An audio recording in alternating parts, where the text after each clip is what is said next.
Hello, and welcome. I am Chilling Tales. And as you get ready for bed, you must know that you are doing amazing and you deserve all the sleep you can get. So as you are winding down, let me know where you are from and what time you are watching this video.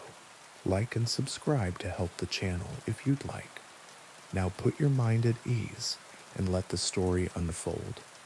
They warned me not to take Harlow's Bend after midnight. Every town has a road like it, the shortcut you only admit you use in daylight, the strip of cracked asphalt that feels too narrow for two cars, even though it's striped for them, the kind of place headlights never quite reach far enough. Harlow's Bend was ours. It cut through a stand of oak that had learned to lean, past a ravine that swallowed tires when the shoulder gave, across a creek that had a way of flooding only in the dark. You could make it from my sister's place on the North Ridge to my apartment on Oak and Riverside in 15 minutes on the highway, or in 9 if you shaved the curve, skipped the town lamps, and trusted your brakes. I trusted my brakes.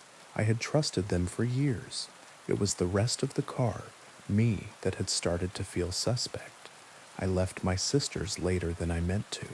We'd been in the attic again, sorting through what our mother left, a veil sealed in a zip bag that had gone the color of tea, photo albums with paper corners losing their glue, a music box that had never once wound without squealing like it was objecting to being asked to remember.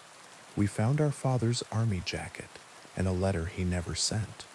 We found the half-finished baby sweater our mother had started for a child that didn't make it to winter.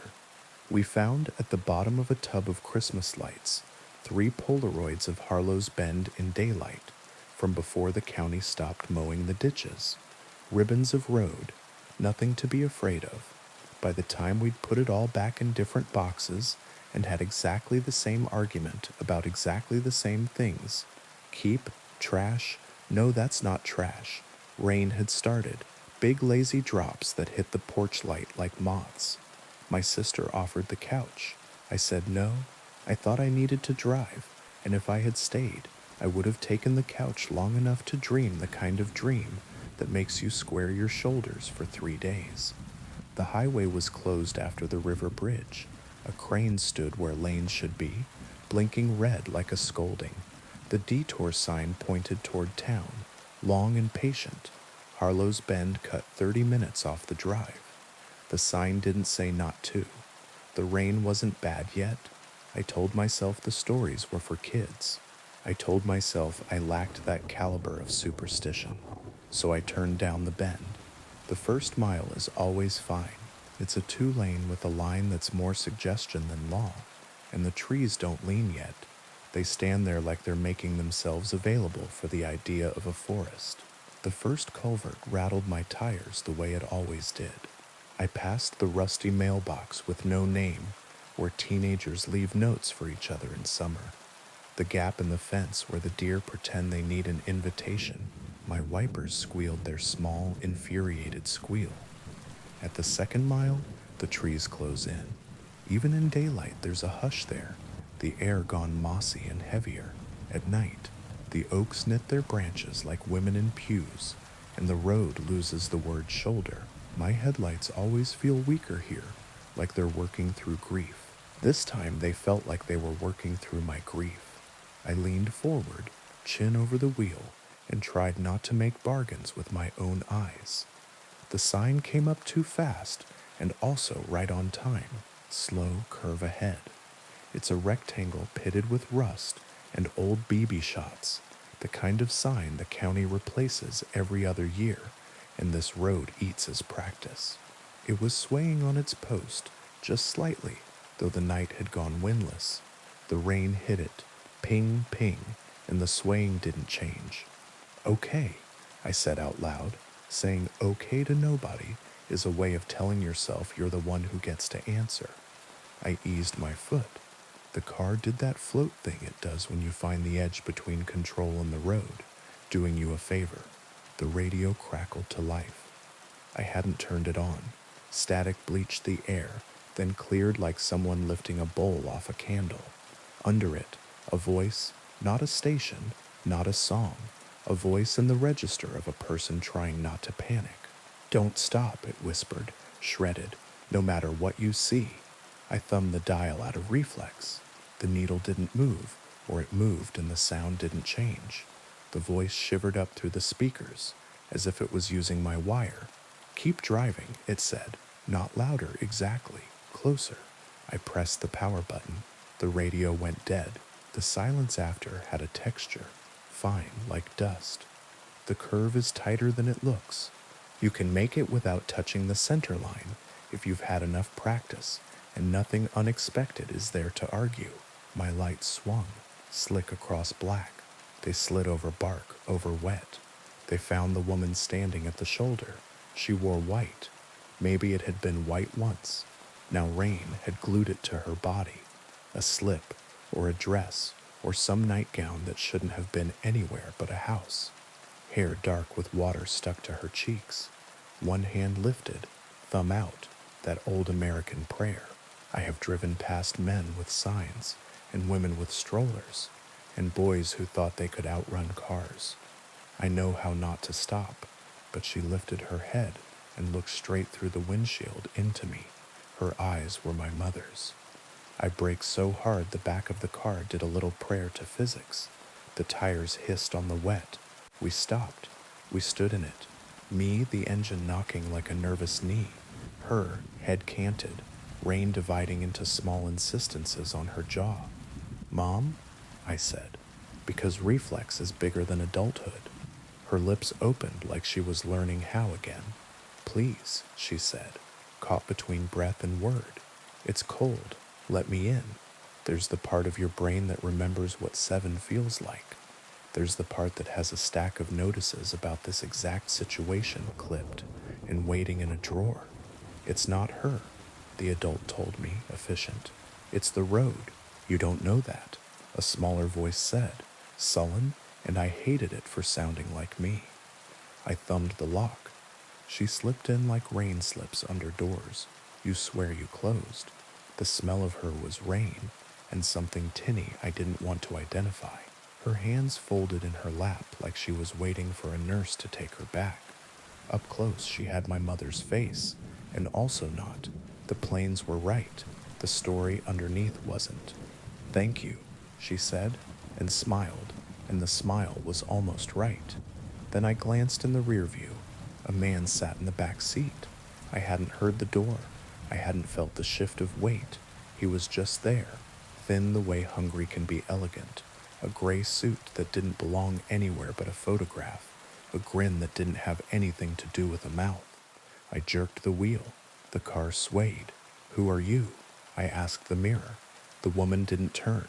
She stared ahead through the fogging glass like a patient in a waiting room they keep too cold, the expression blank and effortful.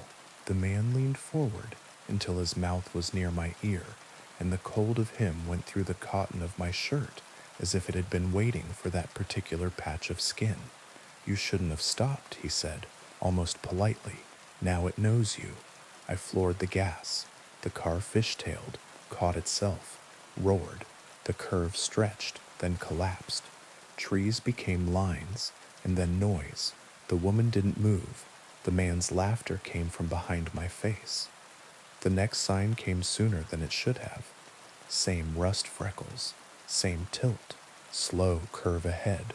I cursed and braked, and my car stopped in exactly the same place it had before, down to the way the hood dipped. She was there again. The woman, white gone transparent, thumb out, the wet shine of her face. I spun to the passenger seat. Empty. To the back. Empty. The radio hissed as if it had been breath the whole time. Don't stop, the voice said, faint enough for honesty. Don't stop again. I believed that. I believed it enough to hurt. I dropped the car into drive and went around wide. My light swept her face just enough for me to see she had stopped trying to look like my mother. She wore some other arrangement of bones now, something hungrier. Her mouth widened, as if to take a mouthful of my car, and then she did what all animals do when you don't give them what they flatter themselves to be owed. She smiled like she'd be patient. The road kept looping. I don't mean I kept getting lost. Lost is when choices become stories, and every story fights for your mouth. This was a loop. I could have set my watch by it if my watch had not stopped at the moment the radio found a voice. Rain blurred the windshield. The speedometer found speeds I don't usually offer it, and every time the sign slid out of the trees like a repeat. Every time the bend made the shape of itself, and the shoulder offered the woman like a test nobody passes the first time. I drove past her 5 times. 6. On the 7th, she wasn't on the shoulder. She was in the middle of the road, hands at her sides like a girl waiting for a photo. I didn't stop. I didn't stop because I am capable of obedience when it is the only weapon left. I leaned on the horn, and my car's poor voice made the hollow sound like it was protesting a tax. I swerved around her, wide enough to spray the ditch, and for a full second we were window to window, and she tilted her head as if to memorize the angle of mine. I drove. The loop does not forgive, but it learns. By the 10th pass, there were more of them. A boy I'd sat next to in sophomore English, hair still blonde and likely forever now wet. My father sober and unhandsome, which is how he tried to be near the end. My first kiss, which felt like a cruelty because it reminded me of poor judgment that had not required supernatural assistance to acquire. They stood in the rain, or sat on the guardrail that hasn't guarded anything since the year they paved the road and forgot to pave sense into it. They raised thumbs. They kept their smiles gentle until you got just close enough to see how they were welded on. The radio was not a voice now. It had turned into voices. They overlapped the way people on party lines used to. A murmur of advice that would have been easier to ignore if any of it had been unkind. Keep going. This part ends. Don't give under the name. One voice came through clearer when I passed the sign. My mother's voice, not the imitation. It said, "Don't pick me up," which is something she never had to say in life, because I have never been able to let anything sit where it wanted without asking it if it needed water. At some point, the numbers on my dash gave up. The green went out of them and left them as absent as the moon. The needle on the fuel gauge headed toward my failure. I did the math you do when you are stuck in a story, and the only way out is to live long enough for it to end. The math did not like me. On the 14th loop, the man in the back seat was there again. No door, no shift, just the particular cold his mouth makes when it wants your ear. "We can do this all night," he said, conversational, like truckers at a counter at 2 a.m. "I can't," I said, and my voice almost broke on the T. He clucked his tongue. "You can't imagine what you can do when you're invited properly." I pressed my finger into the soft place of my palm until the pain brought prayer back into the range of things I remembered how to do. On the 15th loop, something changed enough to frighten me beyond anger. The curve tightened, not by much, by the thickness of a promise. The oaks leaned another angle in, made a roof of the road, shrugged off the sky. My headlights hit a wall of rain, so heavy it looked like a curtain. The sign swayed as if someone had bumped it walking by. When the car broke through that sheet, the air tasted wrong. Less fresh, sharp, like damp copper. "We're in deeper," the man in the back seat said, pleased. "Good. Sometimes it takes a while for you to learn to listen." "I'm listening to the radio," I said, surprised by how steady I sounded. It told me not to stop. "Oh," he said, "that's me too." And he laughed. The laugh wasn't cruel. It wasn't anything. It was patience pretending to be sociable until patience could eat. On the 19th loop, the figure on the shoulder was a girl in a jacket too big for her, jeans rolled to keep from dragging. The eyes were not anyone I knew. The mouth was. It was mine, at 13, when I discovered what a mirror could do to you if you held its gaze too long without a purpose. She lifted her thumb like hitching was a skill she'd been looking forward to mastering. I rolled past her. The radio whispered, "Good." My hands were cramping from the way I was holding the wheel. My right calf had started to send up fireworks every time I asked it for gas. I wondered if I could make the loop on cruise control and if letting the car pretend to be me would count as surrender. I did not try to find out. On the 23rd loop, there was a light. It wasn't the sign. It wasn't a car. There hadn't been any cars since the crane. It was the yellow square of a window, way off through the trees, up the hill past the bend. It looked like a gas station looks in the middle of nowhere when you have learned how to believe in good luck again. The voice on the radio went quiet. That was how I knew this light was dangerous. I gritted my teeth and drove past the curve and the shoulder with no one on it, and the place where the oaks made a tunnel and the sign that had been waiting. The yellow stayed with me. Then it was ahead again, closer. The road is a thing that thinks it is a straight line until you ask it to be. I reached a cross street that I've never seen in daylight. Four-way stop, wet paint bright, a sign with 3 places I didn't know. On the far corner, a service station that hadn't been built in this county any time I'd been alive. Glass on 3 sides, old pumps with belly dials, a Coke machine that was trying to remember its youth. The bell on the drive clicked when my tires went over it. Inside, a man stood up from behind the counter, wiping his hands on a rag, and smiled right at me. The door to the station swung open before I had time to decide whether my car would turn itself off if I removed the key. The man waved like we'd known each other. He wore coveralls with Harlows stitched over the breast. His hair had the shine of men who know where grease lives. The light behind him made a rectangle of his shoulders and cut a square out of the rain.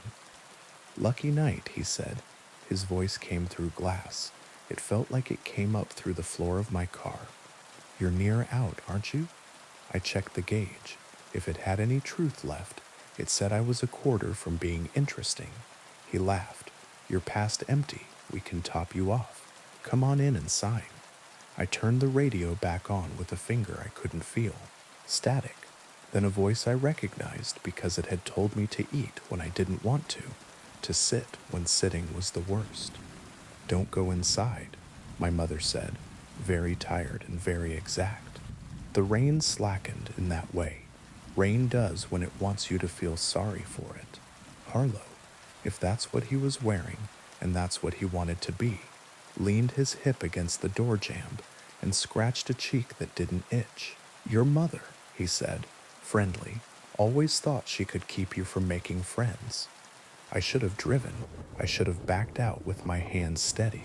Instead, I reached for the handle on instinct, the human thing where another human is framed in bright, and you think, yes, door. The minute my fingers closed, the man's smile widened. Not like a smile does, but like a drawer does, and for a full second, the light behind him went wrong. Too cold, too white, not light at all. But the idea of light, so bright, I saw the tiny bones in his hand raised in welcome. I drove. He didn't shout. He didn't chase. He stood there with his rag, and the bell on the drive clicked twice, and the yellow square died like a TV set, clicking off. After that, the loop was different. The oaks leaned away a hair, as if embarrassed. The sign had a fresh BB scar. The smell of wet copper faded to old rain. On the 26th pass, the woman in white stood on the shoulder with her thumb out and her mouth composed and her eyes not anyone's eyes anymore. I did not stop. The radio said nothing. I decided I didn't believe in voices. The gas needle went under the red line and then under whatever goes under red. The car complained like a child who has learned the word no and enjoys its mouthfeel. I said okay to nobody again. I loosened my hands. I waited to coast and knew that when I did, there would be no shoulder to save me. The car coughed, caught, coughed. On the 29th loop, halfway between the sign and the center of the curve, the engine let go like a lover who had been kind for longer than anyone would expect. The rain had gentled to a lick.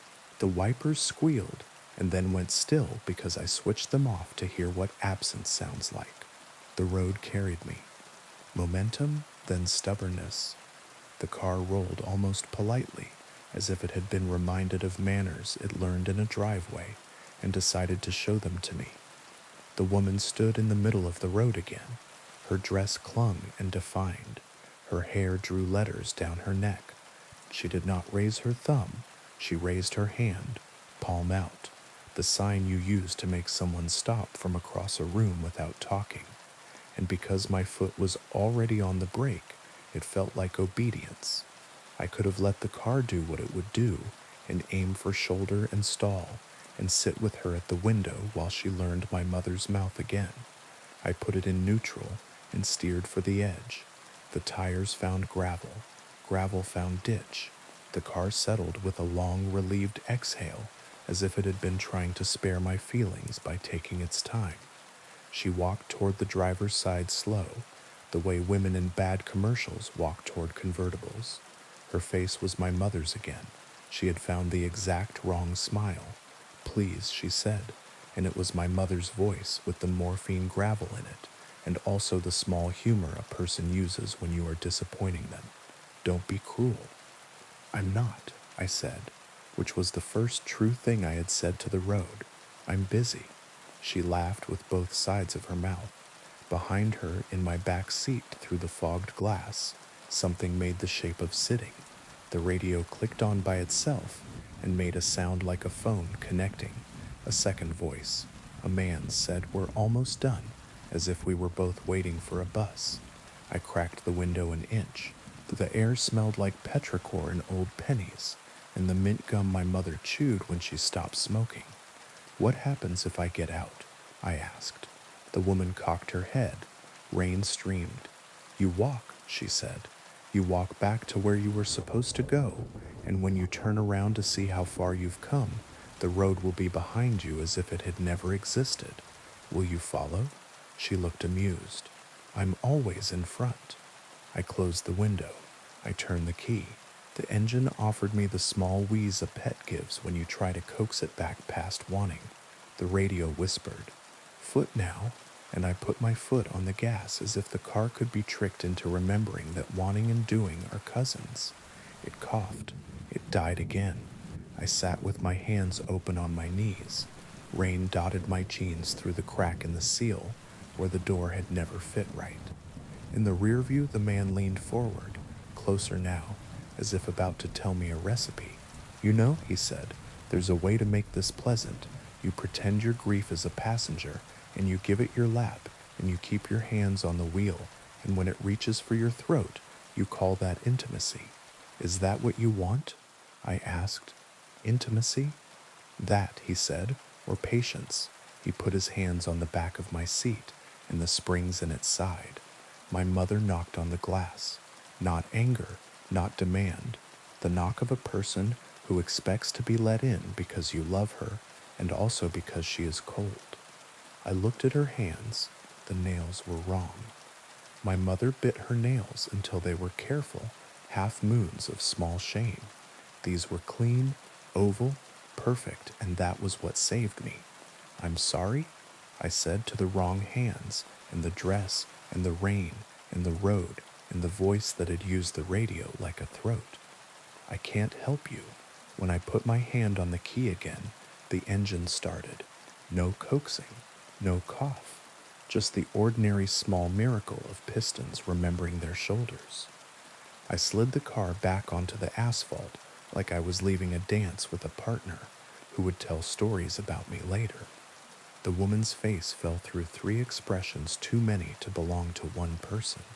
The man in the back laughed once, the laugh of a person who lost at cards and has decided to be excellent about it. And then the radio said in my mother's true voice, "Go." So I went. The loop didn't break. That would be too much like a moral. It thinned. The oaks made a little room.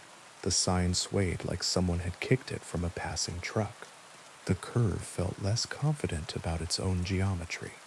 When the bend unspooled into straight, and the trees on either side returned to being trees instead of audience, The yellow light of town found me like it had been waiting for an apology.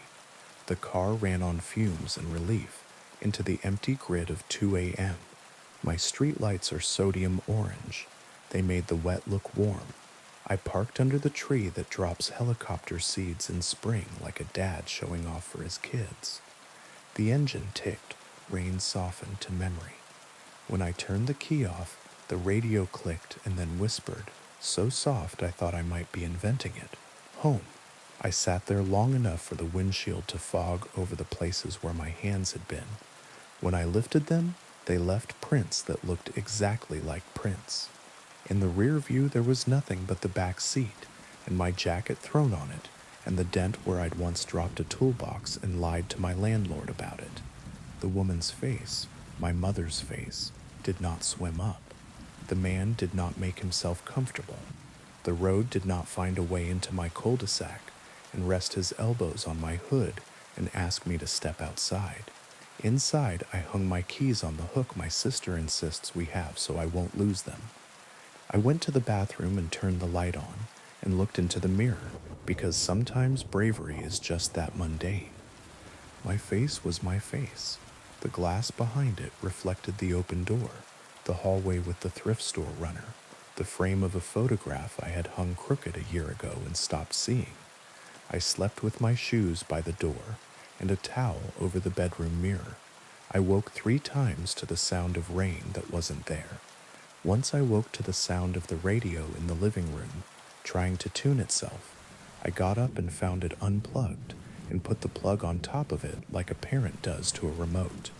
In the morning, the sun made a promise it doesn't have to keep. I called my sister and said I was coming back to help with the attic.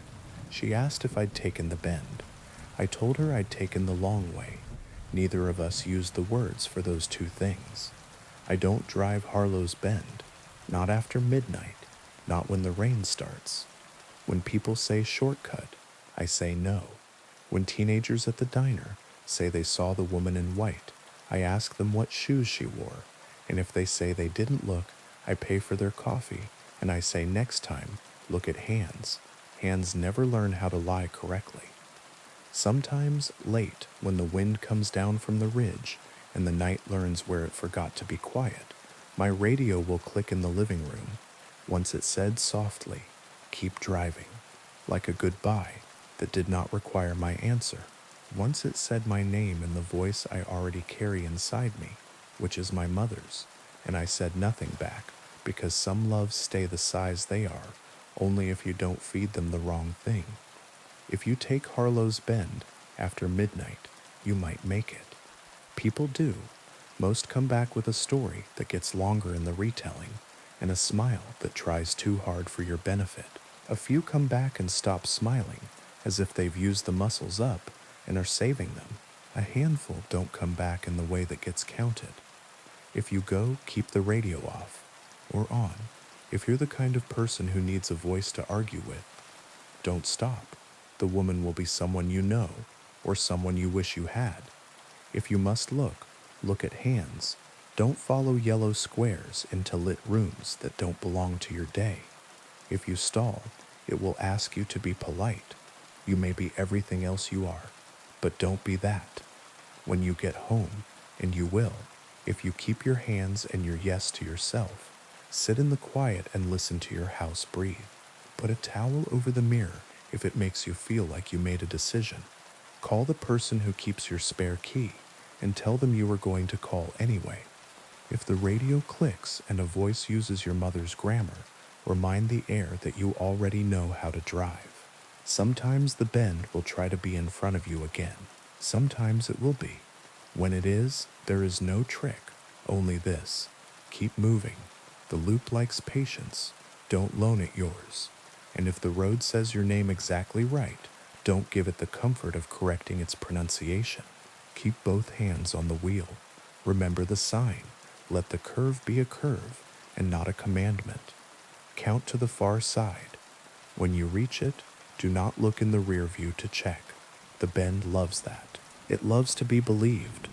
Let it wonder instead. Let it stand there in the rain with its bad mouth and patient friends and the yellow square waiting for someone who doesn't know better, and let it tell itself stories about you in which you were kinder than you had to be and still didn't stop.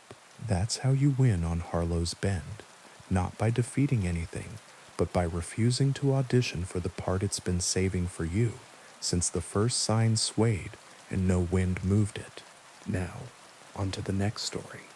The trouble didn't start when the hospital closed. It started when we pretended it was gone. Ashford sat on its hill like a red brick scab the town couldn't stop picking. 20 years of weather had gnawed the cornice, vines pulled at the lintels, windows gaped with black squares where glass used to be teeth.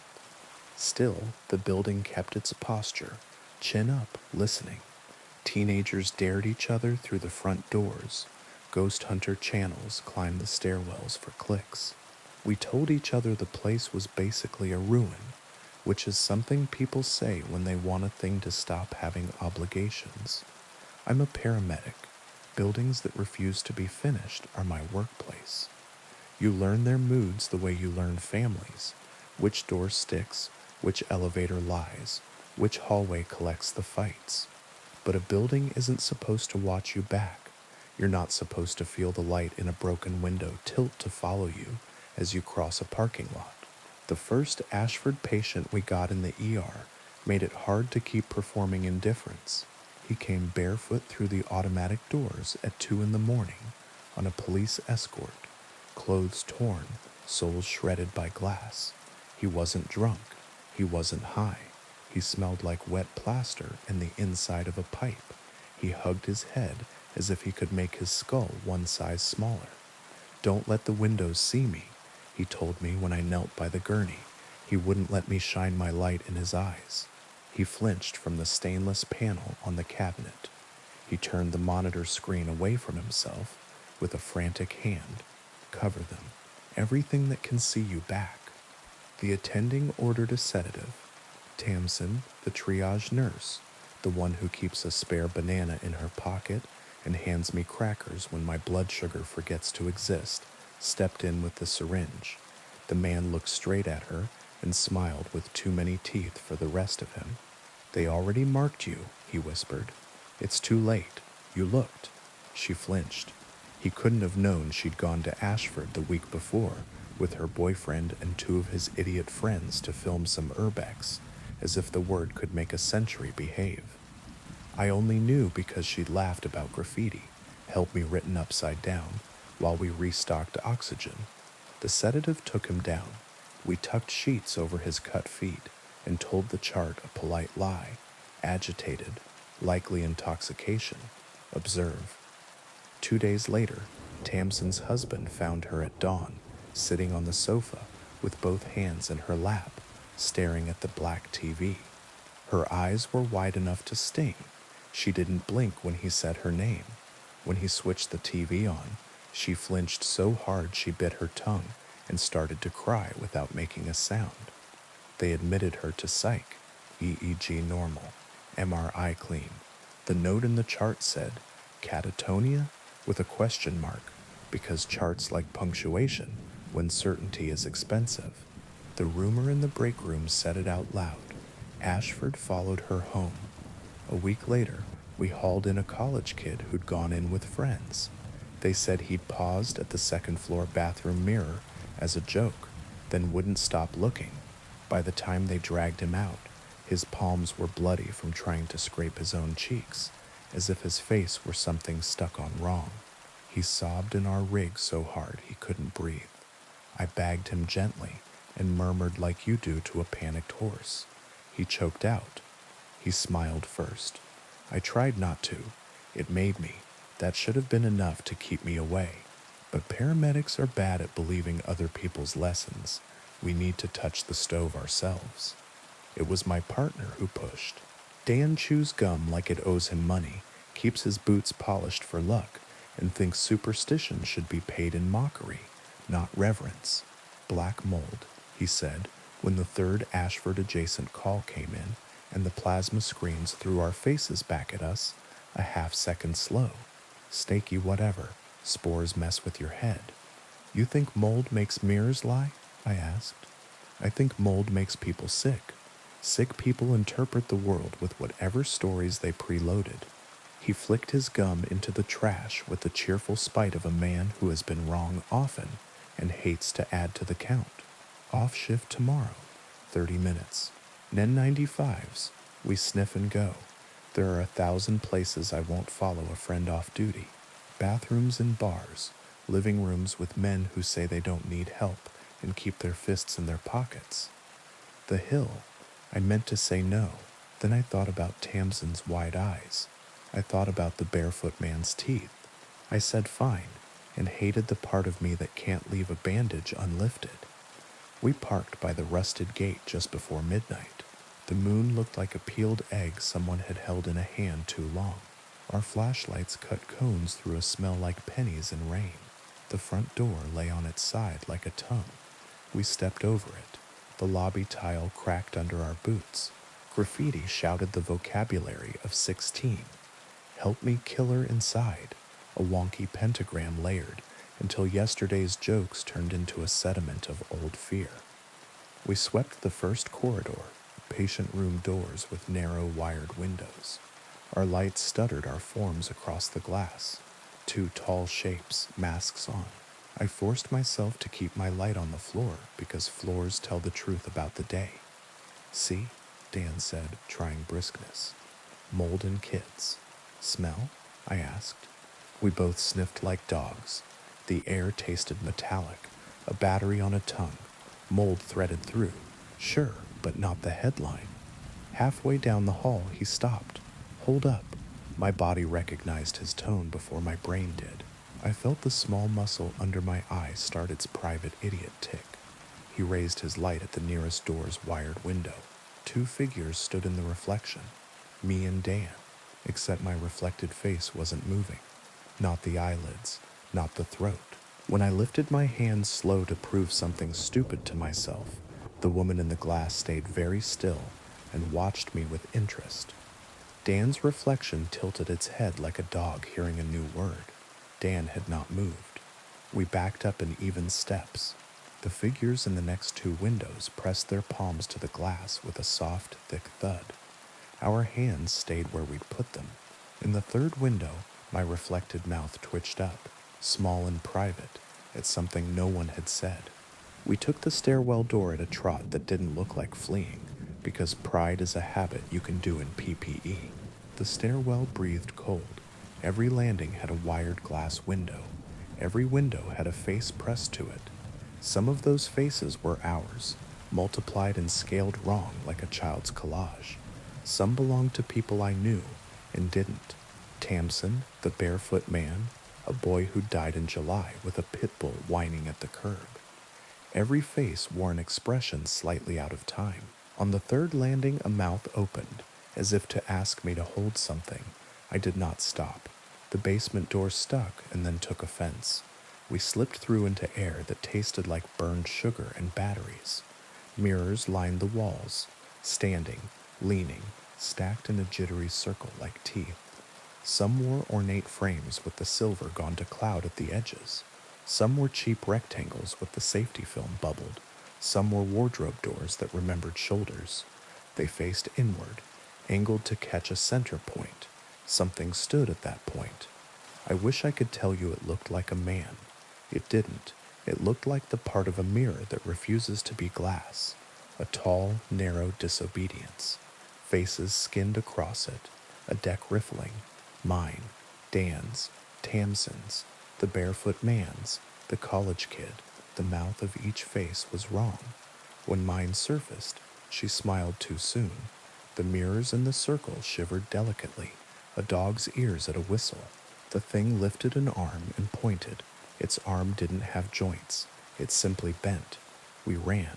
There are choices you get to congratulate yourself for later. This wasn't one. This was the body choosing self over pride, and I led it back up the stairs between windows that tried to be eyes, through the lobby, over the tongue of the door, into night with our lungs on fire. In the passenger mirror of the rig, Dan's reflection smiled when he didn't. In the driver's side mirror, the version of me there breathed easier than I did, like she'd already finished something important and wouldn't share. We didn't file a report. You can't write something wore my face and tested the grin in the same field where you enter transported without incident. We didn't tell the charge nurse, or the cops we like, or each other. Not really. We did what night people do, rearranged small habits and pretended that was control. I taped a rag over the microwave door at the station.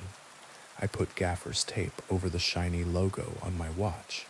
Dan stopped wearing mirrored sunglasses. He turned the bathroom mirror to face the wall, like he was disciplining a child. We learned to look down. For a week, the town let us get away with it. Then we got sent to a domestic 2 blocks from the hill. The woman met us on the sidewalk, hugging herself so tightly, her sternum might have hummed. "He won't stop smiling," she said, as if describing a small leak. "He won't stop." Her husband stood in the kitchen with his back to us, facing the sliding glass door. His reflection in it, narrower, slicker, grinned at him. His jaw shook with the effort of not matching. I walked sideways so he had to look at me, not the glass. "Hey," I said, "that tone you learn for men who are losing to an enemy you can't tackle. Look at my nose, not past me, at me." He tried. He accidentally caught the stainless of the fridge. He smiled so hard I thought his lips would rip. We covered the door with a blanket on our way out. We got him to the rig without letting him glance in the rear window. We buckled him and breathed with him until his body remembered the trick, the way a drowned man remembers swimming.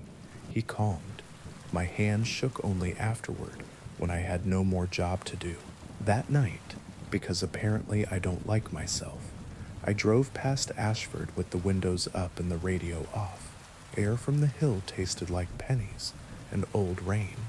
The black windows shone like eyes that had learned not to blink. I parked at the bottom of the fence line and looked straight at the ground and still somehow knew the front door lay on its side, with its hinges still trying to finish their last argument. Back home at 3, my bathroom sink turned on by itself to a thread. In the mirror above it, condensation bloomed, where a face would be if I stood there. Letters followed, traced by a finger from the other side. "Don't let the windows see me." The apostrophe was missing, like a small politeness left out in a hurry. I turned the tap off so slowly the mirror didn't think I was refusing. I hung a towel over it and slept badly on top of the covers. For 6 days we stayed polite, and the town walked past the hill with its eyes on its shoes. Then Dan texted me a photo of his bathroom mirror, papered over with brown packing tape. "Good," I replied, and meant it. He sent a second photo. The paper had puffed inward like something behind it had exhaled. He wrote, "Ha." I wrote back a list. "No joking. Keep lights off after midnight. Don't stand where screens can catch you." And he sent only, "K." He was late the next morning. He never texts when he's actually in trouble. He only texts jokes. I went to his building and knocked the rhythm that means, "Hey, it's me." He opened the door on the chain. He looked present and not. He asked, "Do I look weird?" Like a child asking if a lie shows. "You look like a man who needs coffee," I said. He smiled by accident. The brass of the door kept the smile like a smear. I unhooked the chain without asking and went straight to the bathroom. The paper bowed like a sail, then flattened. I peeled a corner. In the fog trapped under the tape, someone had drawn a tidy grin with 2 neat teeth. We worked. We didn't go back to the hill together. We told ourselves that was restraint, when it was really fatigue. Tamsin started to blink again. She kept a sheet over her TV. She avoided the black of her phone screen when it was idle. When I caught her reflection in the microwave, it waved before she did. She laughed once, the sound a person makes when a joke touches bone. Then I did the thing no one had asked for. I went back to Ashford alone. I brought a face shield, not for droplets, for glass. I wrapped my phone in gaffer's tape so it would be a brick and not a lake. I wore a watch with a scratched plastic crystal that refused to reflect. I kept my light on the floor except when the stairs demanded respect. I talk to the building because I am the kind of person who talks to dogs, cars, and rooms. Just me, I said, stepping over the door's tongue. Small business. The stairwell windows were empty. That was worse somehow. The basement door yielded like a tooth you shouldn't have wiggled. Down there the circle remained, but with a gap in the far wall where mirrors had been. Someone had moved them. Where? Who sells old mirrors by the pound? Why did the thought of them standing in somebody's antique booth make my stomach go hard? The center held the tall wrongness. Faces slid across it like cards. I saw mine older by 30 years. Mouth careful, eyes practical. I saw Dan trying not to grin. I saw Tamsin, hair unbrushed, furious at being looked at. The thing rotated its faces with patience. It didn't move toward me. It didn't need to. Hey, I said, because if you're going to be foolish, be polite. You don't get them, you hear me? You don't get my people. The mirrors shivered. The thing tilted. Behind me, at the door, something at floor height dragged one not hand across the threshold. The glass nearest the door leaned in, as if to listen. I stepped around the circle, away from the center.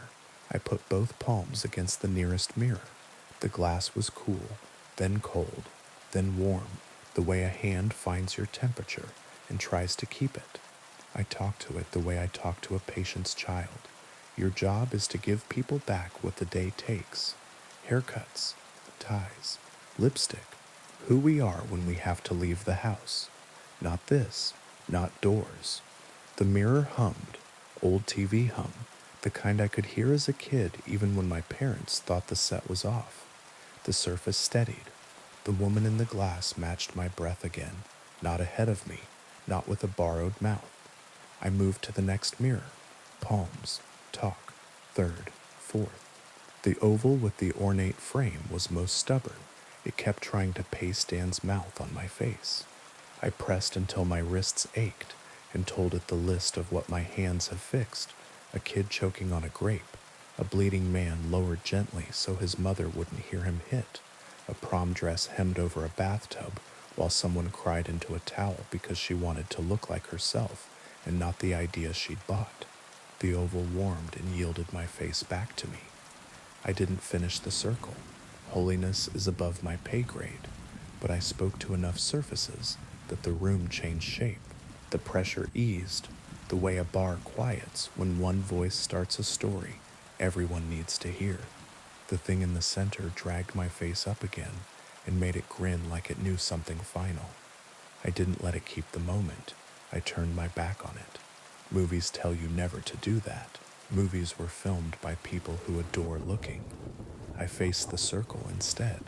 You know your job, I told the glass. Do that. If something tells you you're a door, make it say please. If it can't, be a wall. The shape by the door skittered out. The wrongness at the center hissed. A sound like air abandoning a room. I left before the building remembered my name. I won't pretend I cured anything. People still come in shaking from the hill. The town pulls dumped mirrors out of the ravine like fish and stacks them at the transfer station.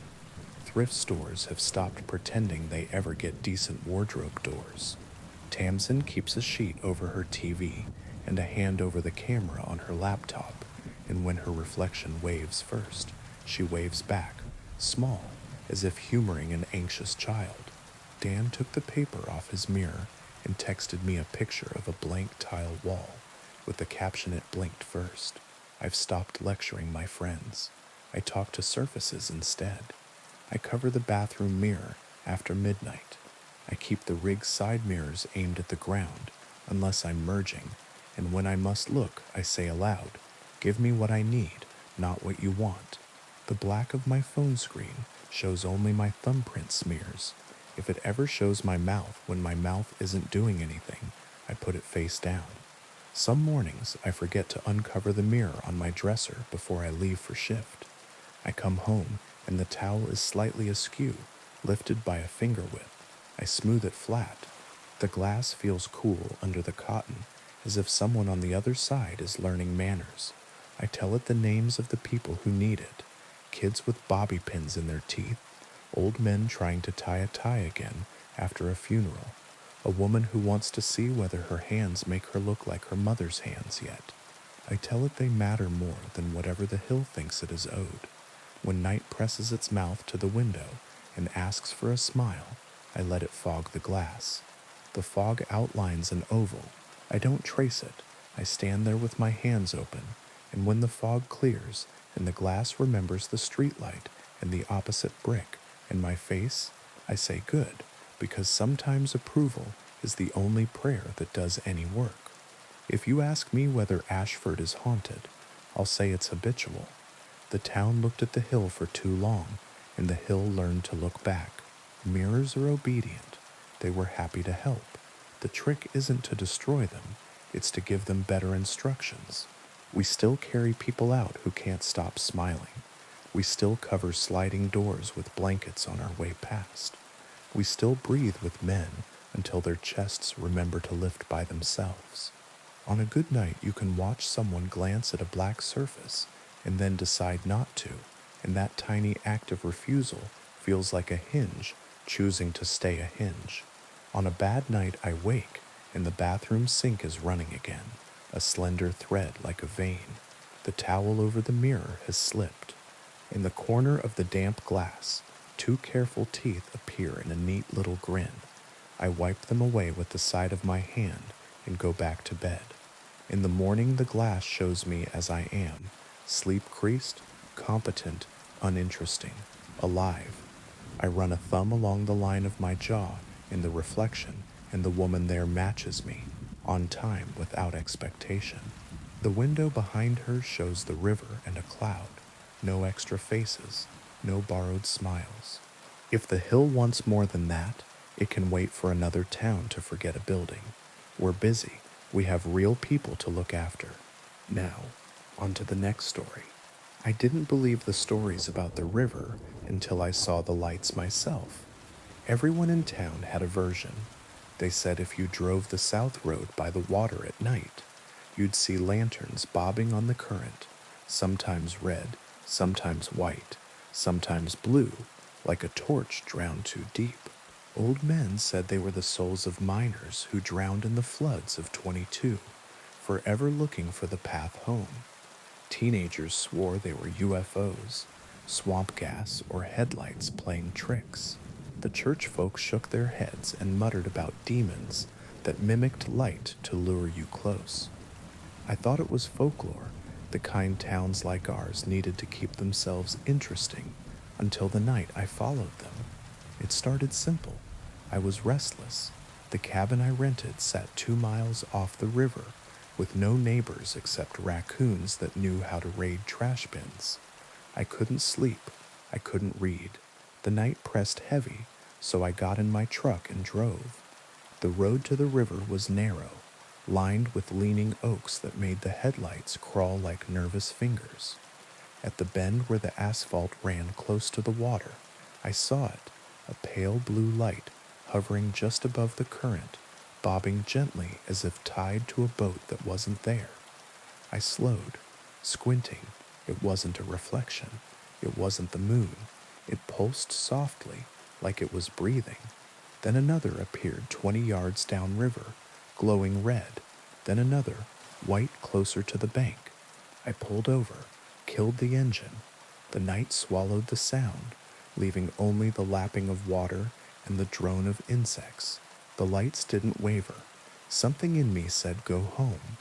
But another part, the part that's broken in people like me, said find out. I climbed down the embankment, gravel crunching under my boots. The first light, the pale blue one, drifted closer. It was the size of a lantern flame, but there was no smoke, no heat. I reached out. It darted back. Not fast, not natural, like it was teasing. Hello, I said, my own voice sounding foolish. The light pulsed once, then it moved further downstream, pausing as if waiting for me. I followed. The riverbank narrowed, brush grabbing my sleeves, mud sucking at my boots. The lights formed a path now, blue, red, white, red again, like breadcrumbs scattered on black water, always just far enough to make me chase, never close enough to touch. The deeper I went, the quieter the forest became. No frogs, no insects, even the river seemed to hush. My chest tightened, my breath came loud in the silence. Then I saw her. She stood in the shallows 20 feet ahead, water lapping at her calves. A woman in a gray dress that clung to her body like it had been soaked for years. Her hair hung long and black, dripping into the current. Her face was pale, almost luminous, and her eyes burned like the lantern lights. The lights hovered around her now, orbiting her head like fireflies, too disciplined to scatter. I froze. She raised her hand, beckoning. Every instinct screamed at me to run, but my legs moved forward, one step, then another, as if her gesture carried weight. The mud sucked deeper at my boots. The water reached my knees. "Come closer," she whispered. Her voice wasn't carried by the night. It was inside my skull, intimate as breath. My mouth opened without my permission. "Who are you?" She tilted her head. The lights brightened. One who waits, one who was left. My feet kept moving. I was chest deep now, current tugging. The light swirled faster, dizzying. Her hands stretched toward me, and then I remembered what the old men had said. The lights are bait. Don't follow them, no matter what they promise. I slammed my eyes shut, dug my nails into my palms until the sting broke the trance. When I opened them again, the lights had multiplied, dozens, maybe hundreds, bobbing on the water, surrounding me in a ring of color. The woman's face twisted, not angry, but hungry. Her mouth opened, wider and wider, until it split her face in half. The lights poured toward me, searing bright, their glow filling my eyes until I couldn't see. I threw myself backward, half swimming, half stumbling. My hands clawed at mud, branches, anything solid.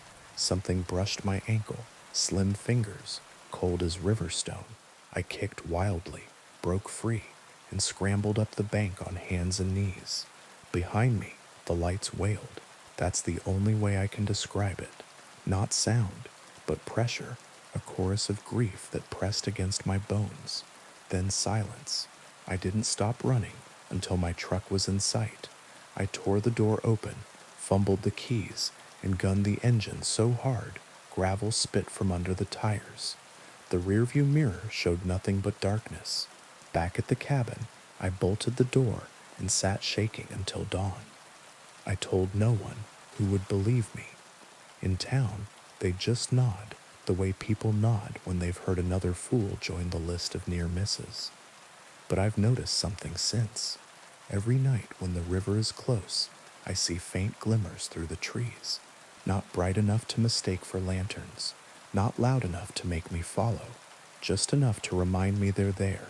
And sometimes, when I close my eyes, I hear her voice, soft and patient. Not yet, but soon. Now, on to the next story. They told us not to take the old road through the pines, not because of potholes or ice, but because of the things that walked there when the moon was fat. I laughed when I heard it. I had just moved to the valley, renting a cabin on the cheap while I tried to restart my life. Divorce, layoffs, the usual collapse when everything falls apart at once. You look for quiet. The cabin was cheap because the locals said the road cursed the whole ridge. They swore that people went missing, that livestock turned up torn in ways no coyote could manage, that some nights you heard howling that wasn't quite animal. Of course I thought it was folklore. I thought every small town needed its monster. That was before I learned what walked between the trees. The first week was uneventful. The cabin had its quirks, pipes that moaned, windows that didn't quite fit their frames, but nothing sinister. I bought groceries in town, smiled politely at the old-timers who muttered warnings, and spent nights reading by the fireplace. The silence felt heavy, but after city noise, I welcomed it. Then came the first full moon. I was chopping wood out back when I noticed the forest had gone still. No wind in the branches, No birds. Even the creek down the slope sounded muffled. I told myself I was imagining it, but my hands were sweating. Then came the sound, a long, drawn-out howl that rose and cracked like a human voice carried too far. It wasn't a wolf. I'd heard wolves in documentaries, in zoos. This howl had a shape, something deliberate in its tone, as if it wasn't announcing itself but asking. I froze, axe raised, heart beating too loud. Then it stopped. The woods remained silent, but I swore something out there was listening for me. That night, I barred the cabin door and kept the fire stoked. Around midnight, I heard footsteps on the porch. Heavy, two-legged, I crept to the window, pulled the curtain just an inch. Moonlight fell across the yard, and there, moving between shadows, was a figure. Tall, wrong, its body hunched, covered in coarse hair that bristled silver in the light. Its arms were too long, ending in claws that scraped wood. The head, God, the head was caught between shapes. Muzzle stretching like an animal's, but eyes that gleamed with a knowing hunger. It sniffed the door, snarled, and then it whispered, my name. I staggered back, nearly knocking over the lamp. How could it know my name? No one in town had called to me like that, not even my ex on the phone. The voice was ragged, torn between growl and speech, but it was mine. The thing circled the cabin. The windows rattled as it pressed its weight against them, testing. I shoved furniture against the door, every muscle shaking. The fire popped and hissed, and each sound felt like it gave me away. Then, just before dawn, silence. I didn't sleep. The next day, I drove into town. The locals looked at me like they already knew. At the diner, I finally asked, what's on the old road? The waitress, white hair, hands that shook, set down my coffee and said, not what, who? She told me about the legend. Decades back, a logging crew tried to cut too deep into the ridge. Something killed them. Their bodies were found shredded, faces twisted in terror. Since then, every few years, people vanished under a full moon. Some said it was a curse. Others said it was the ridge reclaiming what was stolen. But the oldest stories said a man made a bargain out there, traded his soul for strength, and the price was eternal hunger. They wear faces, she whispered, sometimes voices. Don't answer if it calls to you. Packed up, cut my losses. But some part of me needed to know if it was real, if the thing that spoke my name was just a dream born from loneliness. This time, I prepared, boarded the windows, kept the rifle close, lit every lamp I had. At midnight, the howling came again, louder, closer, then knocking, not claws, knuckles, 3 deliberate raps at the door. Let me in. My blood froze. The voice was my ex-wife's. I gripped the rifle, teeth clenched. You're not her, I said, though my voice shook. Please, it begged, breaking into sobs that were hers, perfectly hers. It's so cold out here. Just open the door, please. The door creaked under pressure. The boards groaned. I aimed the rifle and fired a shot through the wood. A scream erupted, not human, not animal. Something caught between. The boards held. Then came the sound of retreat, claws scratching wood as it leapt from the porch. The next morning, bloody claw marks scarred the door, and in the yard, pressed into the mud, were footprints. Bare, human. I couldn't stay. I packed what I could, loaded the truck, and started down the old road. The forest pressed close. Every curve felt like it was hiding something just beyond the tree line. I kept the gun on the seat beside me, eyes darting. Halfway down the ridge, the radio crackled to life. I hadn't turned it on. Static, then my son's voice. Dad? I slammed the brakes, breath choking me. My son hadn't spoken to me in months, not since the divorce. His voice was younger though, softer. Dad, come get me, please. The radio hissed, then laughter, low, hungry. I threw the truck into gear and sped the rest of the way down, refusing to look at the mirrors. I never went back to the cabin, never set foot on the old road again. But some nights, when the moon is high, I hear it outside my new apartment, on the fire escape, claws scraping metal, and always it whispers my name. Now, on to the next story. The sign above the door still said WRX 1310 AM, but the bulbs behind the letters were half dead, so most nights it read something closer to WRX. The X felt appropriate. It sounded like a kiss and a warning, and the shape a map uses when it wants you to turn around. I took the night shift for the same reason people take night shifts in places like this, because no one else wanted it, and because the money wasn't good enough to be anyone's first choice. The station sits where the city gets thin and the river fattens up. Old warehouses with their windows bricked in, a handful of tire shops, a diner with a neon coffee cup whose steam pulses in slow red breaths. When the sun is up, the whole block smells like hot rubber and old oil. When the sun's down, it smells like a motel room that forgot who stayed there last. Board op, voice, light maintenance, the station manager told me. Her office had 2 desks, one for payroll and one for the cat. The cat chose mine. Midnight to 6, keep the logs clean. The tower hums in a big storm. Don't panic. We've got a generator, but the switch is sticky. Kick it. Any callers? I asked because I was not a child and knew what dead stations feel like in the bones. You'll get some, she said. Old people who forget to sleep. Third shift nurses, the man who makes breakfast for snowplow crews when it snows. They'll keep you company. And requests? She smirked like a lint roller. Darling, you don't have the licenses for much of that anymore. But sure, if they ask for Patsy Cline, slide on a cover so the big boys don't bite. Talk a lot, it's cheap. Rocks used to be a local legend. Before my time, and my father's barely. A baritone with a tasteful mustache kept half the valley alive through layoffs and ice storms. The station's photo wall still held his framed headshot. Part newsman, part Friday night dad. Then the company in another state bought the licenses and split the day in leases, syndicated chatter, daytime sports, religious hour with a preacher whose voice sounded like a shoe polishing itself. Night was junk shop time. Night was me. The booth was small, God's own aquarium, if God had bad tastes. Brown carpet, foam squares on the wall gone the color of tea.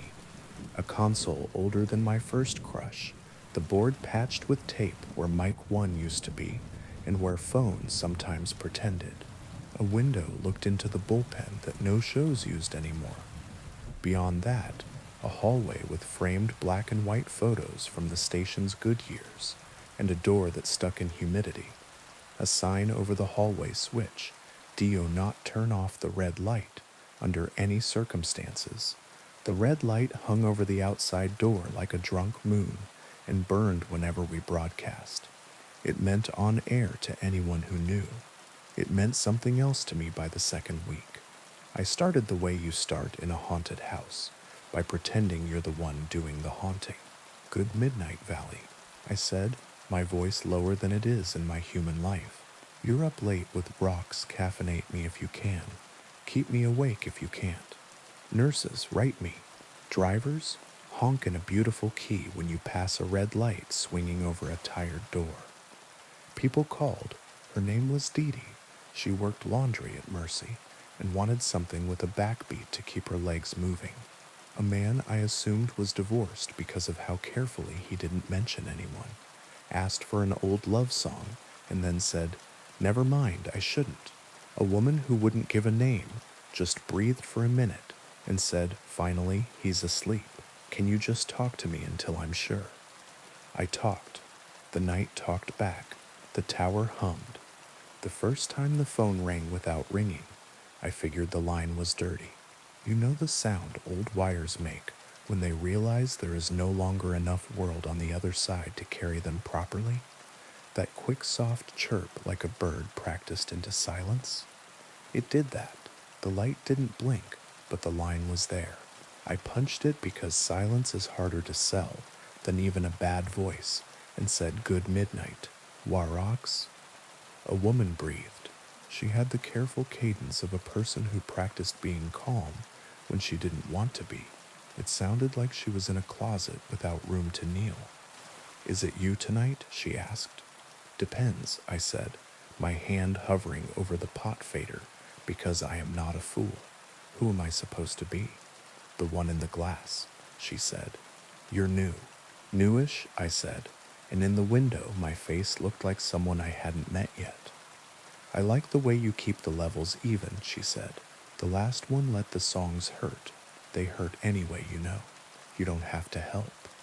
I told her my name, and she took it and rolled it around like a lozenge. I need you to stay on, she said. Urgent now. All the way to 6. Don't play whatever he asks you to. He'll call. He always calls when the red light is clean. The preacher? I asked, trying a joke to keep my lungs from weeping in public. No, she said softly. The other one. A click. The line didn't hang up. It ended, like a half-remembered dream, when the cat jumps on your chest. The red light over the back door flickered once. The tower's hum deepened a half-step, as if the weather had decided to harmonize. At 1:17 a.m., the real ring came, BRRNN, like a small bell inside a cereal box. I punched the line and hit the delay because I am a little bit trained. Good midnight, WRX. Static. Then a man's voice, new and old, the way a song sounds when someone presses a warble button. You're late. Actually on time, I said, glancing at the atomic clock the manager had taped to the wall, with the seriousness of a room where the minute hand used to matter. You're early, he laughed. I have heard lovely laughs in my life, and awful ones, and the ones that sound like someone trying on a laugh to see if it fits. This one had a seam. It sounded like a thing once broken and recently set. Play me something, he said, something with an engine in it. Specific. I scrolled through the library. The legal stuff was thin, the gray stuff was deep. Recordings of local bands that signed away rights for a joke. Tracks from a basement cover act who gave us 3 CDs of Springsteen-ish that wasn't, backups we didn't deserve to have. My hand hovered over a track titled 3-Lane Mercy and then dragged itself to a stack of PSAs instead. The man hummed behind the static. The red light brightened. I can talk to you, I said brightly. I can keep you awake. I don't sleep, he said without brag. I prefer to drive. We love a driver. I flicked all the faders to make noises come and go, because a board in motion is almost music. What kind of road? Empty, wet, no signs. Ha, I said nervously. Our valley. The DOT is going to call me if you keep slandering them. He chuckled again. The chuckle had teeth. A song, he said, bored now. You'll learn I don't call twice. Am I learning? I asked to cut the fear in two. What is this, training? Apprenticeship, he agreed, but you don't like that word. A click, not a hang-up. The feeling a night gets when someone leaves the building without opening a door. When I stood at the glass and looked past my face, the bullpen was empty as it had been all night. A chair had shifted slightly, as if someone had gotten up in a hurry to make a point. I put on a weather bed and read the hour pronounced precipitation like it was a guest, added a joke about how no one needs a forecast if they have joints with opinions. Did the thing voices do, or they turn fear into filler? I told myself the delay meant I could stop anything before it slid into the room. I told myself the red light was a kind of spell, a circle the station had drawn for 50 years to convince the dark that it should listen and not eat. At 1:23, the phone chirped without the light again. I hit it. Warox. Don't, the woman said. He makes you talk, and then he makes you play it back to him later, and takes the part he needs. What part? I asked. The part that thinks nothing bad can happen if you keep talking, she said. I have to go. I'm in the broom closet, and Mrs. Owens just came in for more toilet paper. Click. Who are you? I asked an empty line. The red light hummed. The tower responded. like a bridge under too many feet. By 2 a.m., my voice had learned how to put itself in a lower place and stay there. The script in front of me turned to scribbles, the scribbles to words no one wrote. I read copy for a farm implement dealer who had moved his lot 5 years ago and had a name like a man who used to give kids cigars. I read a PSA about a county fair that had burned down before I was born. I read the top of the hour legal ID in a cadence I'd never practiced. This is WRX 1310 AM, bringing you the night the way you ask for it. It felt like reading an oath. At 2:36, the on-air red light outside blinked. One blink. All our gear is old, the manager had said. It drinks power like a teenager, but that blink had timing. It happened exactly when I turned down the bed and left space for a breath. Outside, down the hallway, the door latch sighed, then decided against it. You learn a building's noises fast. Which ones are the compressor, the ice machine trying its best, the raccoon overhead deciding whether to move in? Which ones are the ones that come from inside your head? Hunger noises, exhaustion scraping. The sigh at the latch was neither. It was the sound a door makes when a polite person pretends to knock just by leaning close. The tower hummed the way a person hums to make you forget they have a mouth. I put a CD in and hit play on a jazz thing we did have the paper for because dead men's catalogs are bigger. 2:03, I said, stupidly, to the air. If you're crossing the viaduct, watch the black ice near the fourth seam. Yes, the fourth, and don't pretend you don't know what I mean. The chirp. No light. Once, the woman said. Just once, I answered, when he asked my name. He said it back to me like he was making sure it fit. He called me by that name for 50 minutes, until the red light went out with the dawn, and then he didn't know me anymore. Please don't say your name again. I have to, I said automatically. It's the law. Not to him, she said, and suddenly she was on 2 lines at once, her voice in the phone and her breath in the window glass. The booth filled with a smell like cold rain on turned dirt.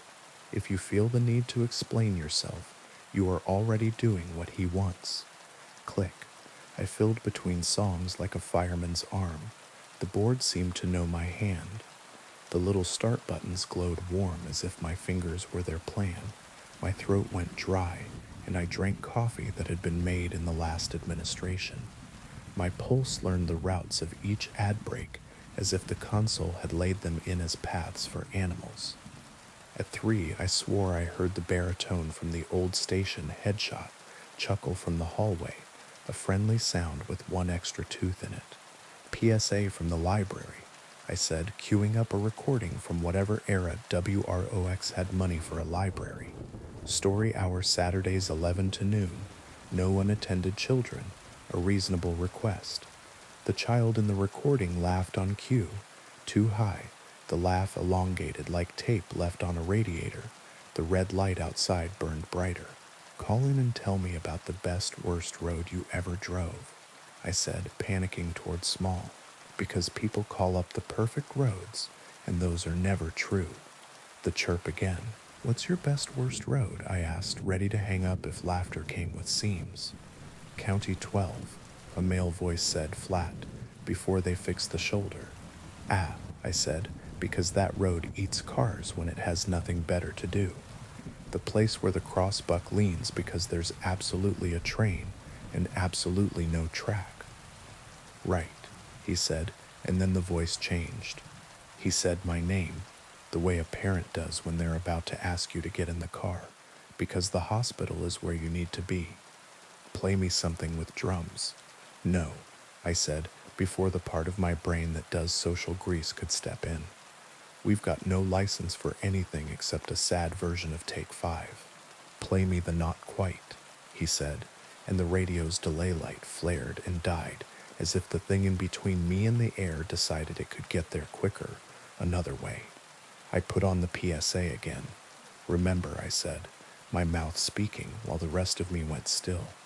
We don't exist without you. If you're drunk, don't drive. If you're lonely, call me. If you're tired, Pull over at the diner with the neon cup and tell them W.R. Oaks sent you. They'll give you a refill.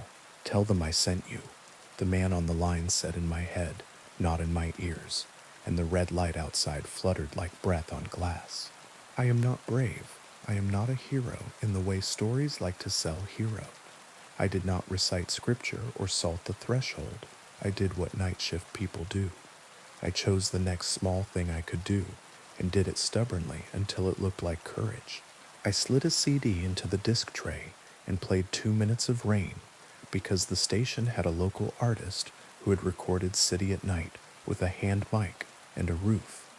Then I brought my own mic up and told a story about a night the automatic car wash downtown ate my mother's bumper and the manager apologized with a voucher booklet so fat we washed a car we didn't even own yet. The console's lights looked like a quiet Christmas. The tower hummed to itself, and the hum felt like a dog deciding to lie back down after it has already stood up. At 3:45, the door opened. Not the back door, the hallway door, the one I had deadbolted and chain-locked out of habit. I heard the chain go tight and stay that way. The door moved about half an inch into the room and held there, polite, while the chain chose its side in a conversation I wasn't invited to. The red light flickered and didn't fail. I tasted pennies. I didn't turn to look. I learned that from an old man in a different city who used to sit up with dying people and said turning toward certain doors makes them wider.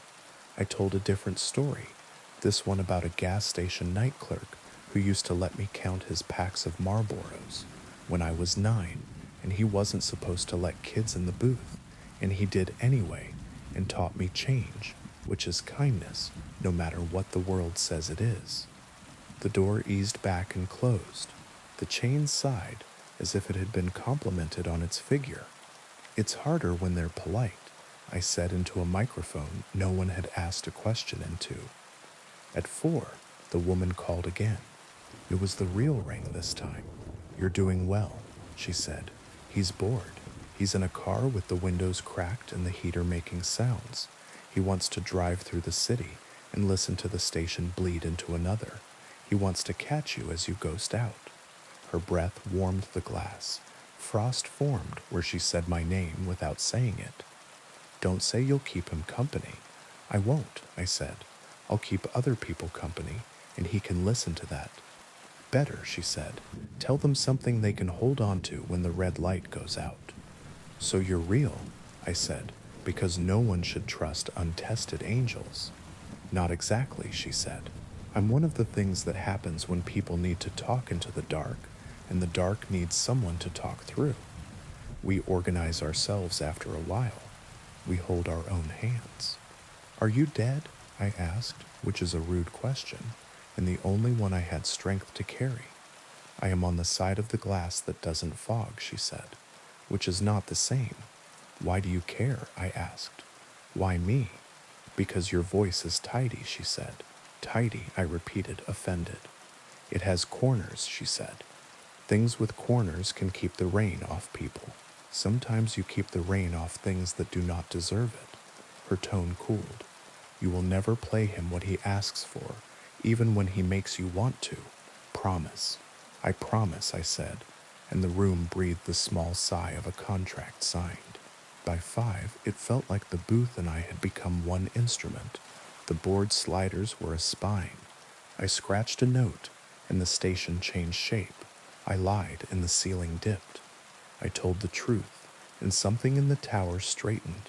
I told listeners about the diner's pot of coffee and about a deer in the median near mile marker 124 that had no interest in learning economics, and about a snowplow driver pulling in behind a school at 5 because a school should look like a promise even when the counties broke. Call me when you get to the light by the pharmacy, I told a nurse from Mercy. There's something about the 6th light on that pole that makes people cry. I'm not saying it will, I'm saying it might. So if it does, you'll know you can blame something that can't be hurt. At 5:30, the storm the station manager had promised rolled its shoulders over the river. The tower hummed in the exact note the red light liked. The generator clicked its tongue at me in the back hall, and I went and kicked it, and it breathed on the third kick. I could feel the man out there in the dark, drowsy with ask, getting nearer because boredom leads men to doors. He didn't knock this time. He waited for the station to ghost out at the top of the hour so he could slip between shows like a teethy eel. I did something the manager would have fired me for if we had this conversation in the morning. At 5:56, I turned off the automation. I killed the next show's stinger. I turned off the legal ID bed. I left the red light burning and the mic up. We don't have anything scheduled. I told the valley we've just got 4 minutes and a room and a sound. I could make a sound, the man said, without calling, without breathing, from a distance that felt too near. You won't, I told him, and then I spoke the only prayer I know that works. Inventory. I told the night what was in my pockets. Keys, too. Receipt for a coffee whose ink had decided not to be useful anymore. A coin from a foreign country I had never visited. A paperclip. Lint. A dried bean.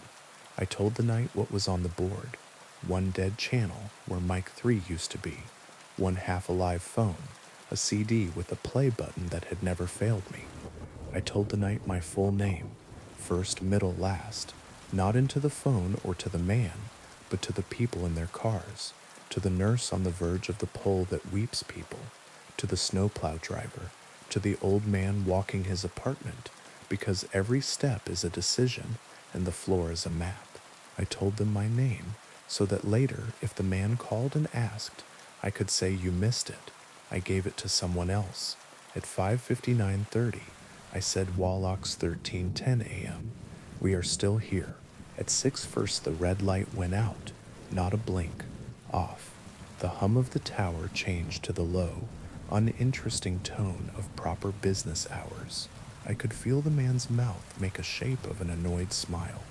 The chain on the door lifted itself slightly off the jamb, as if to say, we'll try again tonight. The coffee at the diner across the street pulsed once in its urn and then settled, like a body breathing in sleep. I didn't move. The cat stepped into the booth and rubbed against my shin as if she had come to collect something I had promised. I felt the shape of the night in my throat, how much I had fed it and how much it had tried to take when I was distracted. The phone didn't ring. The delay light lay like a dead eye. The board looked like a cemetery before the gravedigger comes to mind. The flowers. At 6:07, the station manager opened the though-locked hallway door with a trick I had not known existed and said, you look like someone who almost quit. Almost, I said. What's the red light for? She didn't pretend not to know what I meant. It's a promise, she said. We keep it when we can. Who was the last one, I asked. The last night voice. She sighed. You'll see his picture on the wall with the mustache, she said gently. We found him asleep at the board with a song on loop and a ring mark from his coffee, and a smile like a person hearing applause in another room. Dead? I asked, as if dead were worse than what else I could imagine. Rested? She said. Anyway, don't worry. The red light doesn't ask you for anything you don't already want to give, which is the only kind of lie that works. I went home and slept through the day, and woke to a voicemail from the nurse, who cried at the sixth light. She said, you kept me company. The deer was there. I think you saved his life too, which is funny because I don't think deer have radio. The man didn't call. He doesn't need phones the way we do. He reads schedules. He listens for silence, the way men like me listen for footsteps in hallways. I took the night shift again and again and again, because it turns out I like talking to the valley when it pretends not to listen. It turns out I like being the circle a red light draws. It turns out I like learning the difference between a door being polite and a door being brave. The woman called sometimes not to say anything except keep the levels even, and once to ask if you feel something standing behind you, and it is tall and careful, don't turn, not yet. Give it a small story to hold, something with corners. I do. I tell the towers and the men in cars and the nurses and the tired and the dead and not of the valley, small stories with corners. I do not play him the songs he asks for. I play him rain sometimes because rain makes him quiet. I list what is in my pockets. I tell people my name at the top of the hour, where it belongs, so I won't be tempted to squander it later. I keep the red light burning until 6, even when storms kick it and the generator needs 3 kicks back. If you are driving at 1:17 a.m. and you hear a voice that makes you think of dark roads without signs, don't ask him to keep you company. Ask me. If you are in a closet behind a mop and a bucket, call from there. I will listen, and the red light will keep itself brave a little longer. If you have to pull over at the 6th light to cry for no reason, you can write down. Do it.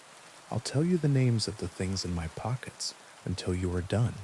If you are tired, I will list the bridges and the roads that pretend to be straight and warn you about the deer who don't like economics. If a song with an engine keeps catching your ear, hum it, but don't let me hear you.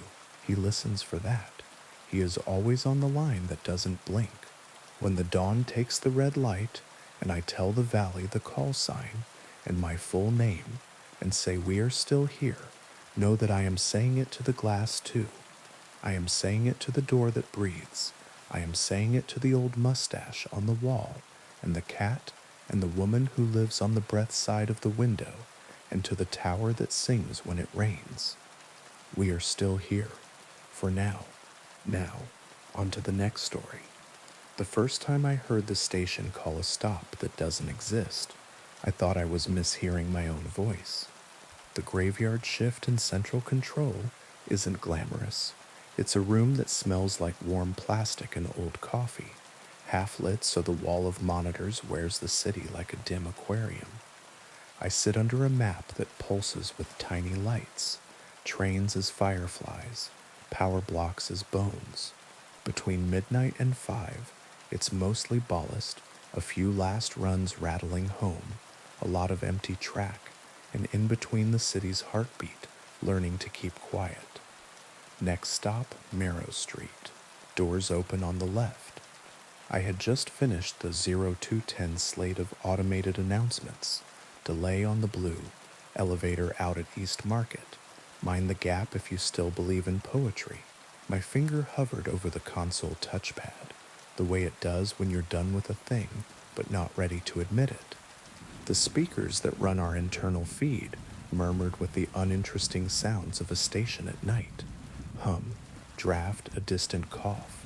Then that, my voice saying a name I've never recorded, for a stop our map has never carried. I pulled up the list of all scheduled stations, as if software could argue with what my ears had just taken in. The list is tidy. We have the stations we have. The ghosts live in the hallways, not in the database. A camera at platform 2 of Kingfisher flickered. The platform was empty, except for a man whose jacket made him look like a plastic bag caught on a fence. He turned toward the lens with the recognition of people who know cameras better than faces. The glass behind him showed his reflection, then something else, then only the tiled black. Next stop, Marrow Street, my voice said again, softer, as if a door had been closed between us. I unmuted the ops line. The dispatcher on duty yawned so hard we both felt it. You hear that? I asked. Hear what? The room's vents answered, because vents always choose the wrong time to grow opinionated. I listened for my phantom again and got only the live feed from a blue line car, a lone pair of shoes on gray vinyl, 2 ad posters pretending to be cheerful, the driver's cab door shut and properly latched. It's nothing, I said, and the dispatcher grunted in the language of people who love nothing. Later, at 3, a maintenance crew keyed up on the radio to say they were clear of the track by the old river tunnel. Someone made a joke about eels, someone else about urban legends. Laughter sounded like wrenches politely clinking. I signed them out of the block and watched the little rectangle on my map change color, safe again. I noted the time in my log and the steady handwriting I learned after. I practiced being tidy because it gave me a way to survive what I couldn't control. At 3:17, a train icon butted at the edge of the map in a place no train should ever bud. We're not an old city, not in the European sense, but we've dug enough holes to pretend. There are tunnels we don't use.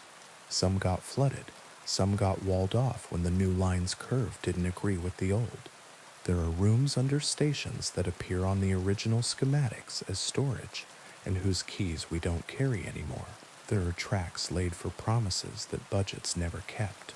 The map in my head is two maps overlaid, the official one, with its colors and stops that council members can pronounce into ribbons, and the other, the one I started collecting the year my son disappeared, and no camera could say which door took him. The arriving icon bore a designator the system should never display, K0. We have no K line. Dispatch, I said evenly. What do you have near the old river tunnel? Nothing, he said, brisk now, awake in the way men get when something violates their idea of the world. Why? Glitch, I said. I dragged the cursor over the icon, and it offered me a speed, 11 miles per hour, a length, 6 cars. Power draw, wrong. It was pulling from a string of blocks we no longer fed. The system offered a route as if its feelings mattered.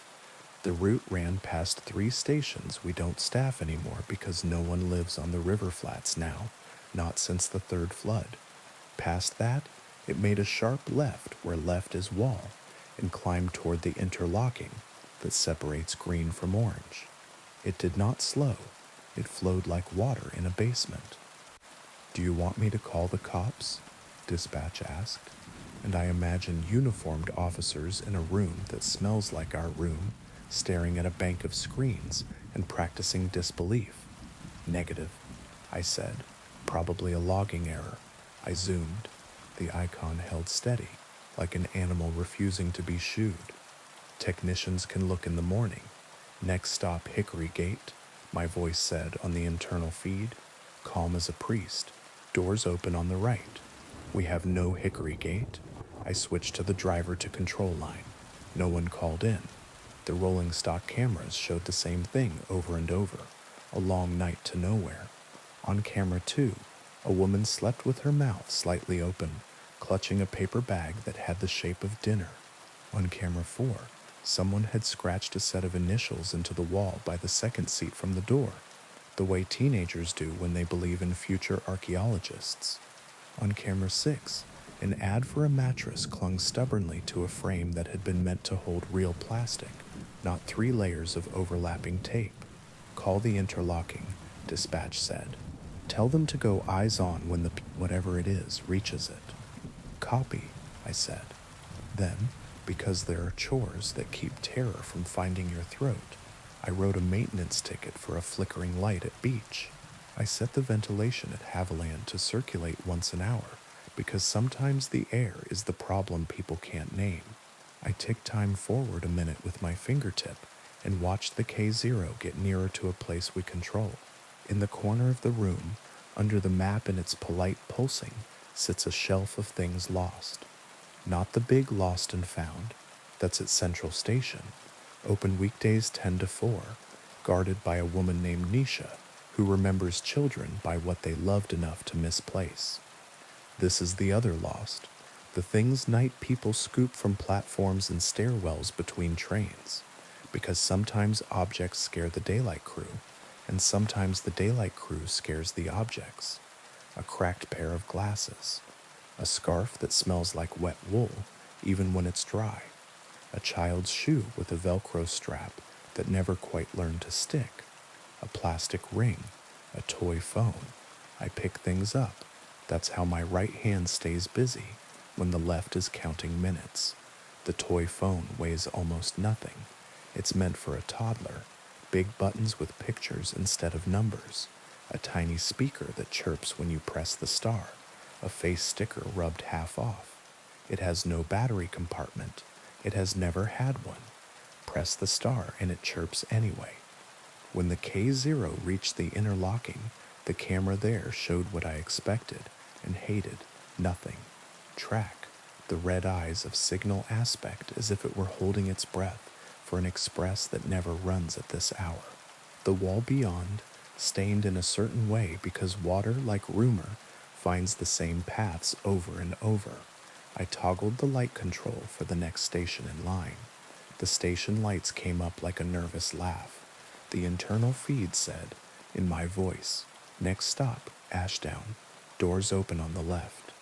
Ashdown is on the map, but no train had asked permission to enter it. I pulled up the power monitor and watched the draw dip and surge like a heartbeat that doesn't understand itself. Interlocking control, a new voice crackled into my ear. "This is not funny." "Agreed," I said. "Do you have any eyes inbound?" "A camera," she said. "And Vic, who doesn't get paid enough to believe in ghosts." Dead air. Then, more softly, "It's on the board but not on the rails. Can you put it in my hands?" I knew what she meant. Sometimes the software uses old expectations to keep itself from crashing. Sometimes you can shepherd it better if you give it a place to land. "I can clear the block if no movement detected." "That's not what I asked," she said. "I know," I said. "Next stop, Marrow Street." My voice said, too calm to be true. "Doors open on the left." I have a son. Have. The grammar depends on the hour. He was 4 when he loved trains the way other boys love fire trucks. He pressed his palms to the windows at Central and named colors like spells. He would not sit on my lap if the bench had gum underneath, because he liked beginnings more than middles. On a Tuesday in March, the kind with rain that has forgotten what temperature is, he and his mother rode into the museum and back. On the way back, between stops, a door light tripped, and the driver held at a station not on their route. The records say that. The driver opened, closed, no incident. The cameras show nothing but a small boy's handprint, where glass is colder than air. When the train rolled into our station after, he wasn't on it anymore. We had his name on the news for 3 weeks. People messaged me with sympathy after it became clear that your name makes good paper for a month and bad paper for the rest of your life. My ex-wife moved to a city with fewer tunnels. I stayed here and learned how the map hums when it's trying to solve a problem it can't admit exists. "Where would you like to receive it?" I asked. "The center pocket," interlocking control said, "behind the school construction. If it exists, it'll hate that." "Copy," I said, and told the map the lie it wanted. "This is a train. I am clearing its way." The K0 took the path politely, like a man who tips badly but holds a door. "Next stop, Hickory Gate," my voice said again. It made my teeth hurt. "Doors open on the right." Dispatch breathed in my ear. "You're not?" "No." I said, "I'm not." "Then who?" "I don't know," I said, and let the unknown sit between us like a sleeping dog you refuse to step over. "We're receiving 202. 202 shows your train clocking into a block. It didn't. The software does this when it can't tell you something directly, because it would break its own rules to do it. It flags, instead, the fact that time did not pass the way it thinks it should, which is the bravest thing a machine can do. "Do you want me to kill power?" Dispatch asked, and I imagined the city above me sighing as the neon goes thin. "Hold," I said. "If this was a malfunction, power cycling might bury it. If it wasn't, power cycling might invite it closer. There is a tone to these things, a little respect you learn to give stories that outlive the men who made them." On the Ashdown platform, the camera caught a blur at the far stair, a woman's coat maybe, the edge of a face, a bare knee, pale as a truth. She stopped when the station lights came up, turned as if she had been caught in her own kitchen at night. She held something small, the way a person carries a sandwich, or a kitten, or a phone. She was older than the last time I saw her. She is older than me now, in the pictures on the mantel. I closed my eyes and opened them again, because you are allowed that much magic in a room with a map. Next stop, Marrow Street. Doors open on the left.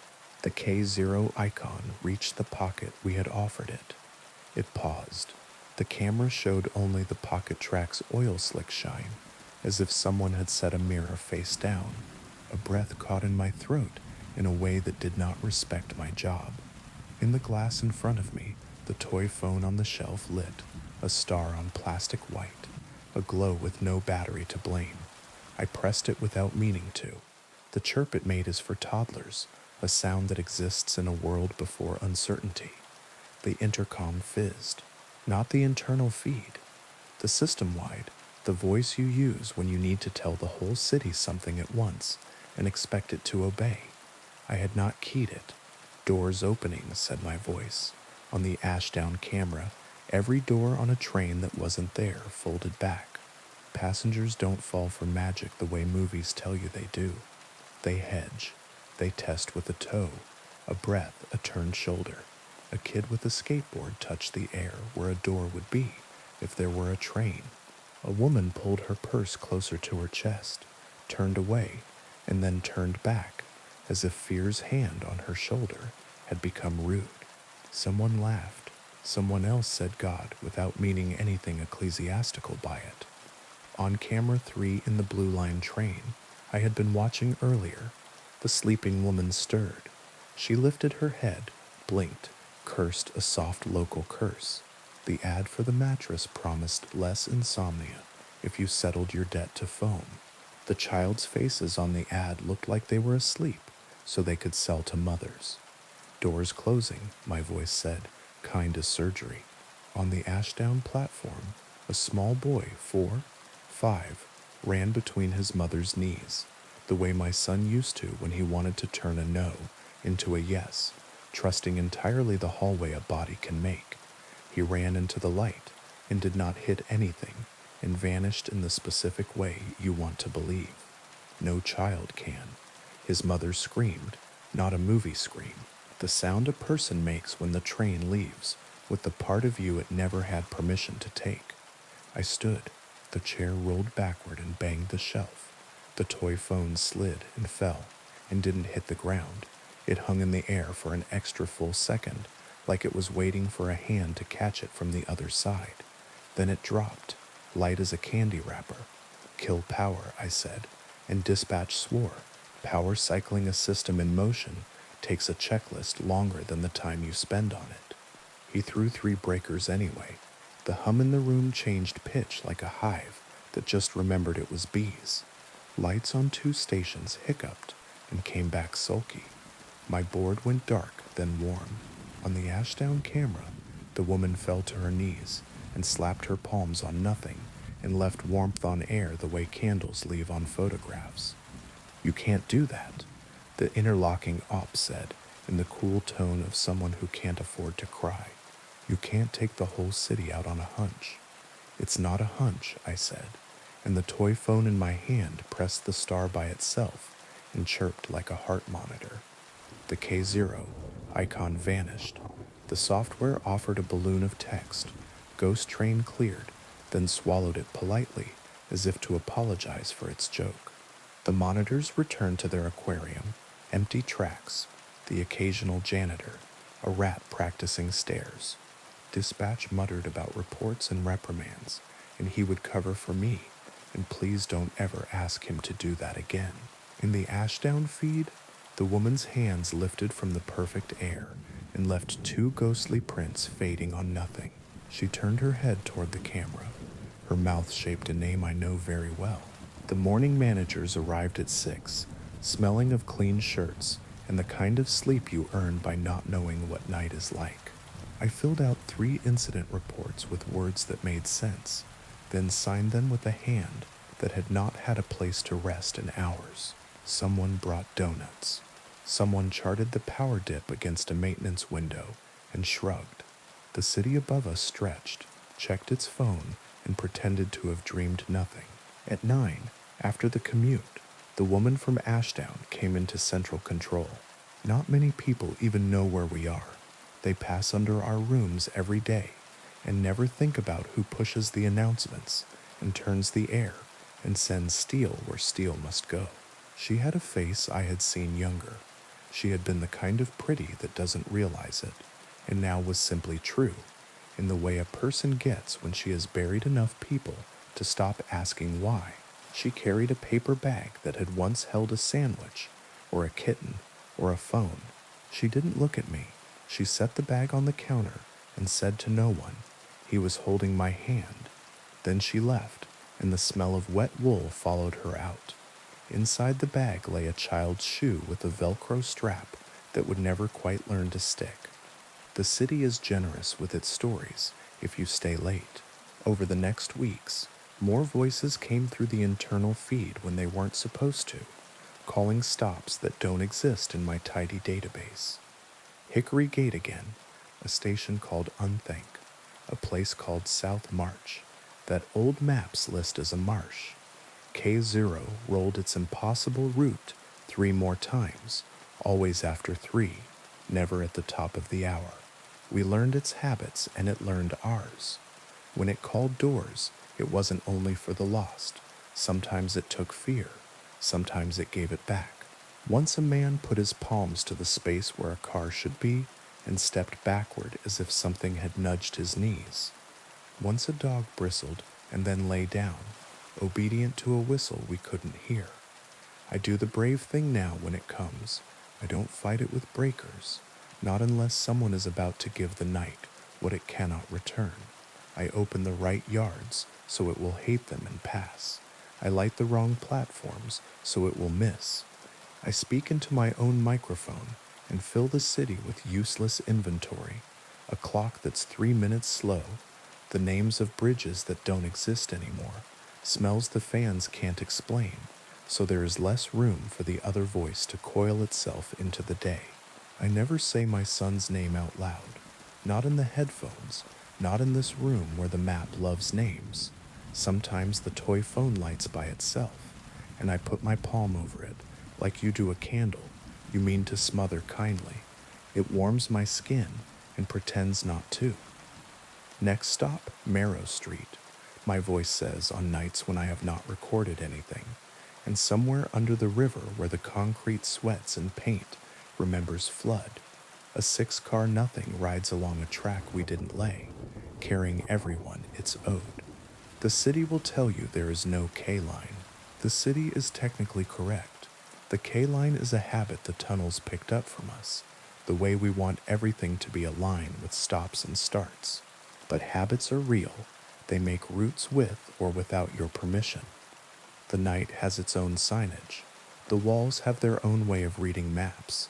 If you hear my voice call a station you can't find, don't follow it. If something like a door opens where no train waits, take a step back and find a human hand to hold.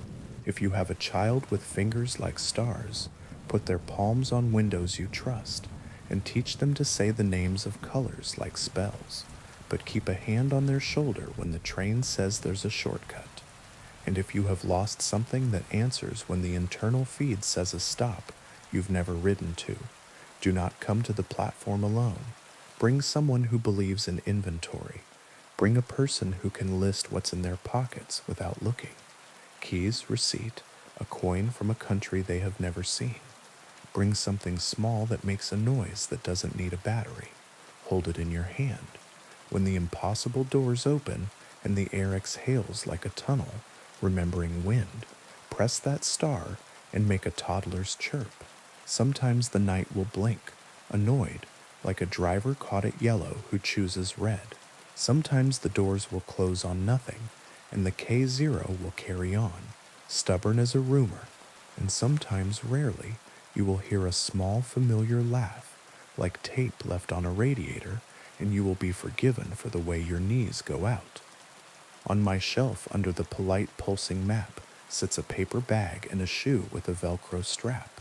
Next to it, the toy phone, its face sticker half rubbed away by someone's thumb. When the lights in the room choose to go thin and the tunnels gather their own breath, I put my hand on the phone and feel the heat that plastic can hold if you let it, and I say into the mic, for everyone and no one, doors closing. The room waits. The city holds its map like a promise it's not sure it can keep. And somewhere below, in the pocket behind the construction that made us safe, Steel rolls where steel shouldn't, and a small voice I know counts stops I've never learned, certain that if he gets to the right one, I'll be there, standing in a light that doesn't exist, offering my hand through air that remembers both of us. Now, on to the next story. The first time the building screamed, it used the intercom. I was halfway through my midnight rounds at the Charlemagne, 12 floors of brick and stubbornness on the edge of the old financial district, when every speaker in the place clicked alive at once. Usually the intercom coughs and clears its throat before it learns what to say. That night it found a pitch it liked and held it.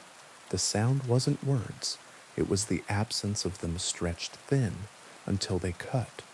Tenants opened their doors on chains and looked at me like I had promised them, quiet and was now breaking contract. Somewhere a baby started crying, and the crying didn't stop when the sound did. It dwindled slowly like a coin spinning down on a counter, and left an echo in the lobby that made me feel like I was listening to a recording of my own breathing. It's the wiring, I told Mrs. Patel in 3B, who watched me peel back the metal faceplate like I had a better plan than to stare at it. Old building, old bones. Sometimes they complain. Bones don't sing, she said, and shut the door gently so it wouldn't seem like she was slamming it in my face. I didn't sleep that morning because the building had decided I shouldn't. I sat at the desk in the night office with the logbook open and my pen placed neatly on the line for 0358, district-wide power hiccup, and watched the monitor that shows the front door. It's an old system, the kind with a burned-in after image of the doormat, and a polite ghost of every person who's ever stood too long in the lobby. When sunlight finally came and colored the marble, the monitor flickered once, and the after image of a woman in an old-fashioned coat straightened and walked away as if she'd been waiting all night and was late for an appointment I couldn't keep. Everyone has an opinion about the Charlemagne's age. The finance people say 1923 because that's when the money arrived. The romantics say 1899 because the cornies mean something to them. The plumbers say 1978 because that's when the last sensible person touched the main. For the tenants, it has always been here. For the neighborhood, it is the building the bus shouts before it stops. For me, it was supposed to be a winter job that turned into 7 years of listening for the noises a structure makes when it wants to be a person and can't. There's a story that the Charlemagne used to be a hotel for brokers and their mistresses. There's another story that it was a sanatorium for men who looked fine until they didn't. There's a third story that it was a boarding house for singers who never got past Tuesday night. In the basement, behind the boiler, there's a room that used to be a laundry with a drain, so wide the city came and measured it twice. In the laundry's far wall, there's a door that never opens but always rattles when you pass, as if the air has lodged there. After the intercom scream, I paid attention to rattles. 3 nights later, the building sang again, but this time it picked an instrument, the elevator cables. It started as a hum you only feel in your fillings. Then it found a note and pushed until the note insisted on being heard. The car lurched between 6 and 7 and hung in the wrong place long enough to make a man in a suit lose his religion. I climbed into the shaft with a flashlight and a prayer I don't use for anything else. The cables twitched like an animal pinned for examination. When I put my hand on the steel housing, the sound came up my arm like -10 weather. In the dark, I heard something that wasn't me move at the top of the hoistway. A shift, a footfall. I shined the light up. Dust glittered in a column like the inside of a throat. "Hello?" I asked, because I am polite even to dumb ideas. The hum cut off so sharply I swallowed it. The elevator shuddered, remembered its job, and slid into place with the exact same misalignment it's had since '98. In the morning, Mr. Dunning from 7F died in his armchair. He had been 87 and industrious about pretending not to be. The paramedics were precise and respectful. He might as well have been a sheriff in a dead town from the way the young ones handled him. I stood in the hall with my hands behind my back, because my father taught me it makes grief think you're ready for it. The intercom speaker in the ceiling buzzed softly, the way bars used to buzz when neon hummed a little prayer. Mrs. Palin 3B watched from her door, hand on the chain, mouth a tight white line you only see on women who have outlasted 6 kinds of men. When they wheeled him out, the intercom clicked alive and said very clearly, "Mr. Dunning, arriving." It wasn't my voice. It wasn't human. It was the building's idea of a word, and it picked the wrong one. I called a vendor about the intercom. He said they could put me on a list. I asked about the elevator sheaves. He told me that if I didn't want to replace the whole system, I should learn to sing. I left 2 messages for the management company and got 1 polite return call that said, "We hear you," which is what a body says to a tumor when it's busy. That night, at 2, the building woke me again. Not the speakers, the pipes. There's a particular moan old copper makes when it cools. There's another the risers make when the top floors shower at once, and the water has to choose. This wasn't that. This was every elbow and union and sag in the whole system, inhaling at once. Then the building exhaled a sound so low, I had to put my ear to the radiator to know it wasn't my heart. Mia in 12E called the desk. She is the type of person who uses my name when she's asking for something and nothing when she's done. "The apartment is crying," she said without preamble. "Steam heat does that," I said, sitting up. "The couch springs have learned my shape too well. It's old. It remembers things it shouldn't." "No," she said. "It said my mother's name." "Names travel," I told her. "Through the pipes, through the shafts. Someone on another floor. No one else knows it." She breathed, and the phone did a small, sympathetic click. "The old one. The one we don't say, because we started a new life." "Do you want me to come up?" "No," she said quickly, and then softer. "Yes, I took the stairs, because elevators make me feel watched now. The hallway on 12 holds sound like a chapel." Mia's door was open, chain off, which meant she wasn't thinking about safety anymore. She stood in the center of her living room, arms crossed tight, as if her ribs had promised to hold her together. The radiator in the corner was hot enough to be a sin. It hissed with effort, like an old man dressed too warm on a spring day. In the hiss, a breath, and then Anya, Mia covered her mouth. I went over and laid my palm on the iron. There was a rhythm to it, a slight lift at the end like a question. The pipes have tone. Sure, the whole building plays itself if you're inside it long enough. But this was formed. This was a name stuffed into steam like a note in a bottle. In the silence afterward, the floor above us let go a slow creak, not the movement of wood, but the kind weight makes when it decides to settle for the night. I looked up and saw in the ceiling stained by the window a shape I had never noticed, a woman's hair, or a tide that had chosen a direction. Mia said, "How long will this go on?" And I told her a lie I thought she could spend. "It was cold tonight. It will stop. The building complains when the weather changes." "I changed," she said, without looking at me.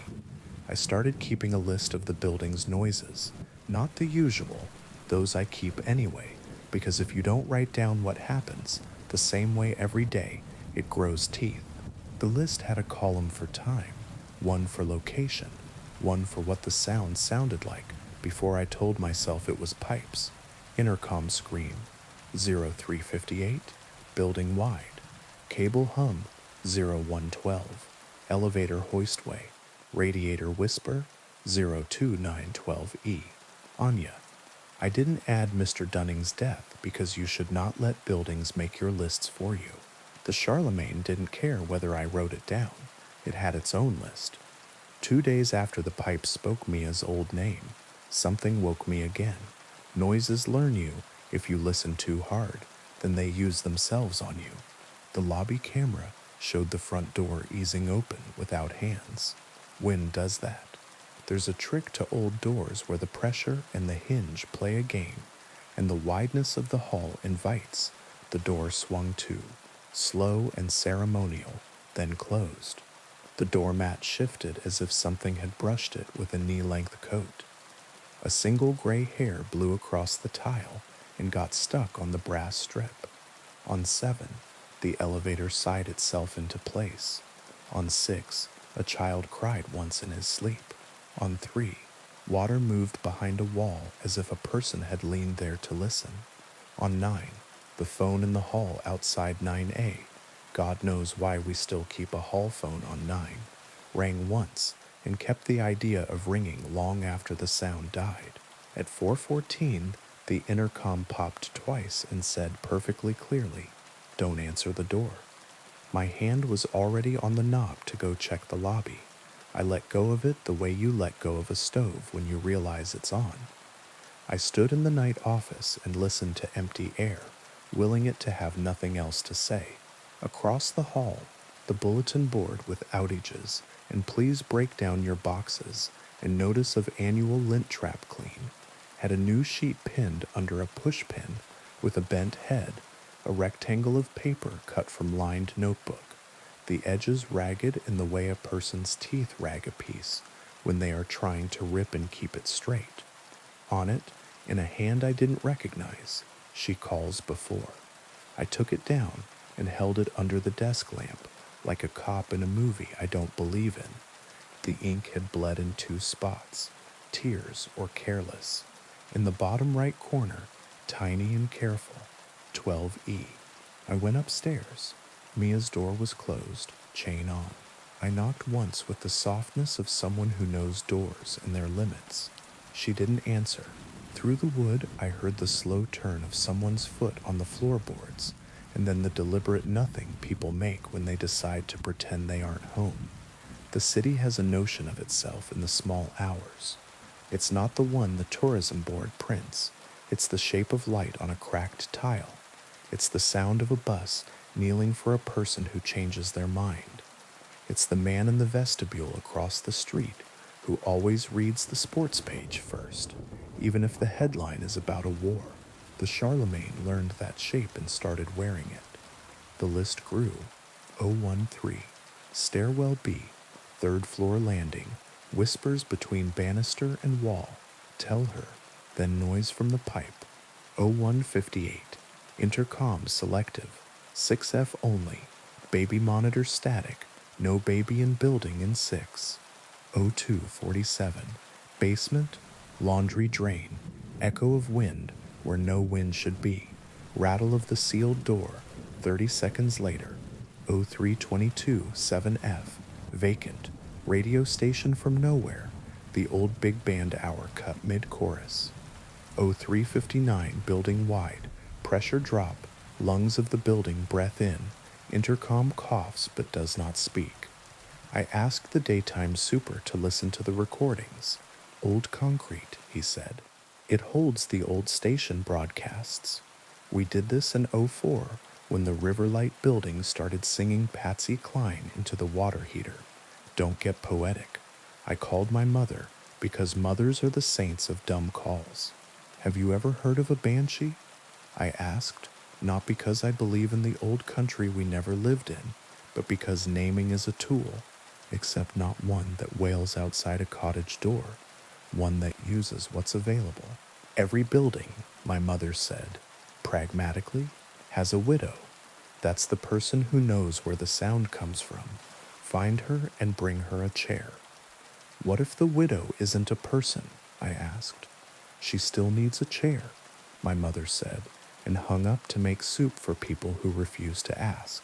I carried a chair to the basement and set it near the drain, far enough that it wouldn't get wet if the old steam traps spit, close enough that the rattling door could see it if seeing happened in the dark. I sat. I told the room the names of tools the way I say them to apprentices. Here is a strap wrench. Here is a length of pipe. Here is the hammer you do not call a hammer because words make habits and habits make slips. After a long time, the rattle softened, and someone I couldn't see took a breath, that made the dust lift off the chair as if a hand had brushed it. Mrs. Dunning, I said, because the building had started using the names of our dead, and I wanted to offer back a name that made sense. You don't have to stay. The drain sighed and resumed being a circle cut in concrete. The third week, Mia left 12E. She didn't tell me. People don't, when they fear I'll talk them out of it or into it. The moving truck showed, and I stood by the door holding the pad to keep it from slamming, because the door slams when it thinks you're making a mistake. She came down last with a duffel and the notebook paper sign that said "She calls" before folded into a small, dense square. She didn't look at me. I didn't make her. The elevator insisted on stopping 2 inches low. She stepped over it without swearing, which told me how tired she was. 2 nights later, 12E phoned the desk. I answered, not thinking. The line carried wind from far away, the specific sound of a stairwell when no one is in it, a breath. My name, spoken like a person practicing what a mouth could do. Arriving, the intercom said behind me. Who is this? I asked, which is the wrong question when calling has already chosen you. The line clicked and left the idea of being open. In 12E, the hallway light flickered twice. Slow, a shadow passed across the door like a person deciding not to knock. At 0302, someone pounded on 10A hard enough to clock the jam. I got there sweating and half-booted, keys in my hand as if they were more than shaped metal. Mr. Tone cracked the door and looked at me like it had done him a private wrong. Who? I asked. A woman with hair all the way down, he said, pantomiming with a hand to his scalp. She did not ask to be let in. She told me to open. What did she tell you? She told me, he said carefully, that she had come to tell me a thing I already knew. He looked over his shoulder into the dark. I did not let her. On the monitor for the front door, long hair blurred across the glass. The doormat lifted and settled. The door swung, then settled again. The elevator hardware on the roof made one emphatic clank like a cymbal. The call sheet in my pocket had Mr. Fromion's name, circled from the afternoon, when he told me he had an appointment Tuesday. Oncology, joking voice, eyes like someone reading a recipe, and not for cookies. I wrote in the log, because writing is a way to stay polite when you're talking to death. 0302, knock 10A, did not open. That morning, Mr. Who's sister rang the bell and walked in like a person who belongs. She had on new shoes, and the kind of coat people keep for a wedding or a final appointment. She took the elevator without asking, and came down an hour later with a small bag and a face arranged carefully into an expression she wouldn't have liked to be caught with in public. She nodded at me the way you nod at the hungry, grateful, apologizing, and left. The Charlemagne kept its throat clear for 2 days. I took the opportunity to do normal work, changed 2 boiler gaskets, one without swearing, freed a stuck sash in 8C, wrote a note to the management company suggesting winter paint would be useful in spring, swept salt from the lobby so the marble wouldn't forget itself. I almost believed in ordinary. On the 3rd night, the building started using the phone. No one was at the desk with me at 2 a.m. because no one is, and the list of the building's noises had grown quiet enough that my hand started to look like my father's again instead of something I had borrowed. The phone on the wall rang once. It's the line people use when they want me right now. I picked up my pen first because old habits say that when a thing rings, you'll need to write down the name of a man who wants something you can't give. I answered. The room grew one size smaller. She calls before, the building said, into my ear in Mia's careful voice. Before what? I asked. Before, the building said, as if that explained anything a human could punctuate. The call ended. The line stayed open. The dial tone hummed under my skin, persuasive as a warm bath. I hung up. The phone rang again. Mrs. Patel stood in her doorway, across the lobby and stared at me like a person who has decided that if you looked at a dog long enough, it would admit a trick. I smiled with half my mouth and lifted the receiver again, because I don't know how not to. A whisper, "Don't answer the door." The line clicked dead. When you have lived inside a building long enough that you know which handrail hums and which handrail sighs, you start not believing in coincidences. I took the stairs to 9 because 9 keeps secrets. The hall phone there, Polaroid yellow, its cord coiled in the exact amount of mess the day is willing to stand, rested on its shelf like a pet. Its receiver was just barely off the hook, as if someone had set it down so gently. The phone wasn't sure whether to tell anyone the line was open. I lifted it, expecting to hear nothing. A sound came back, not voice. Wind through teeth, a woman catching her breath after running the kind of distance that wasn't yards. The little click of a tongue wetting its lip, then a word, not in English, then perfectly clear, arriving. I said, "You have to stop that." The line laughed once in a way I wouldn't call unkind, and gave me a dial tone. Since the day my father died, I have believed in two kinds of warnings: the useful ones that tell you how to stand so your back will not break, and the useless ones that tell you a truck is coming too late for you to step aside. The Charlemagne offered both. The building said, "Don't answer the door," and I listened, and Mrs. Korliova in 2D didn't, and the nurse who came with the oxygen tank did not have to ring twice. A week later, after 3 knockings that went unanswered and 2 pipes that whispered names I have not written because they are my own, I was down in the laundry checking the lint traps for the annual notice and thinking how no one ever reads it when the sealed door in the back wall rattled like someone on the other side had woken from a long sleep and wanted air. I set my palm against the cold paint. The rattle wasn't a hand. It was the way wind insists when it has something true to say, and the world has built something dumb where it needs to go. I pressed my ear to the seam and heard plumbing behave in a way no inspector would sign off on. Pipes set as a mouth, moving whispers along from floor to floor until they pooled here in this dumb end room where steam used to go to rest. In the whisper, my name, then another, a list like someone holding roll call at the end of a shift. "Do you want me to open it?" I asked the old paint. The building inhales when you make bad offers. It didn't. It waited. "I can't," I said, more to myself than to Brick. Even if I could, I'd be unwriting work other men did. They knew something I don't. The door rattled again, less angry, more irritated, like a woman who has told you politely twice and is now wasting both of your time. Then the building exhaled through the drain in a tone that lifted hairs.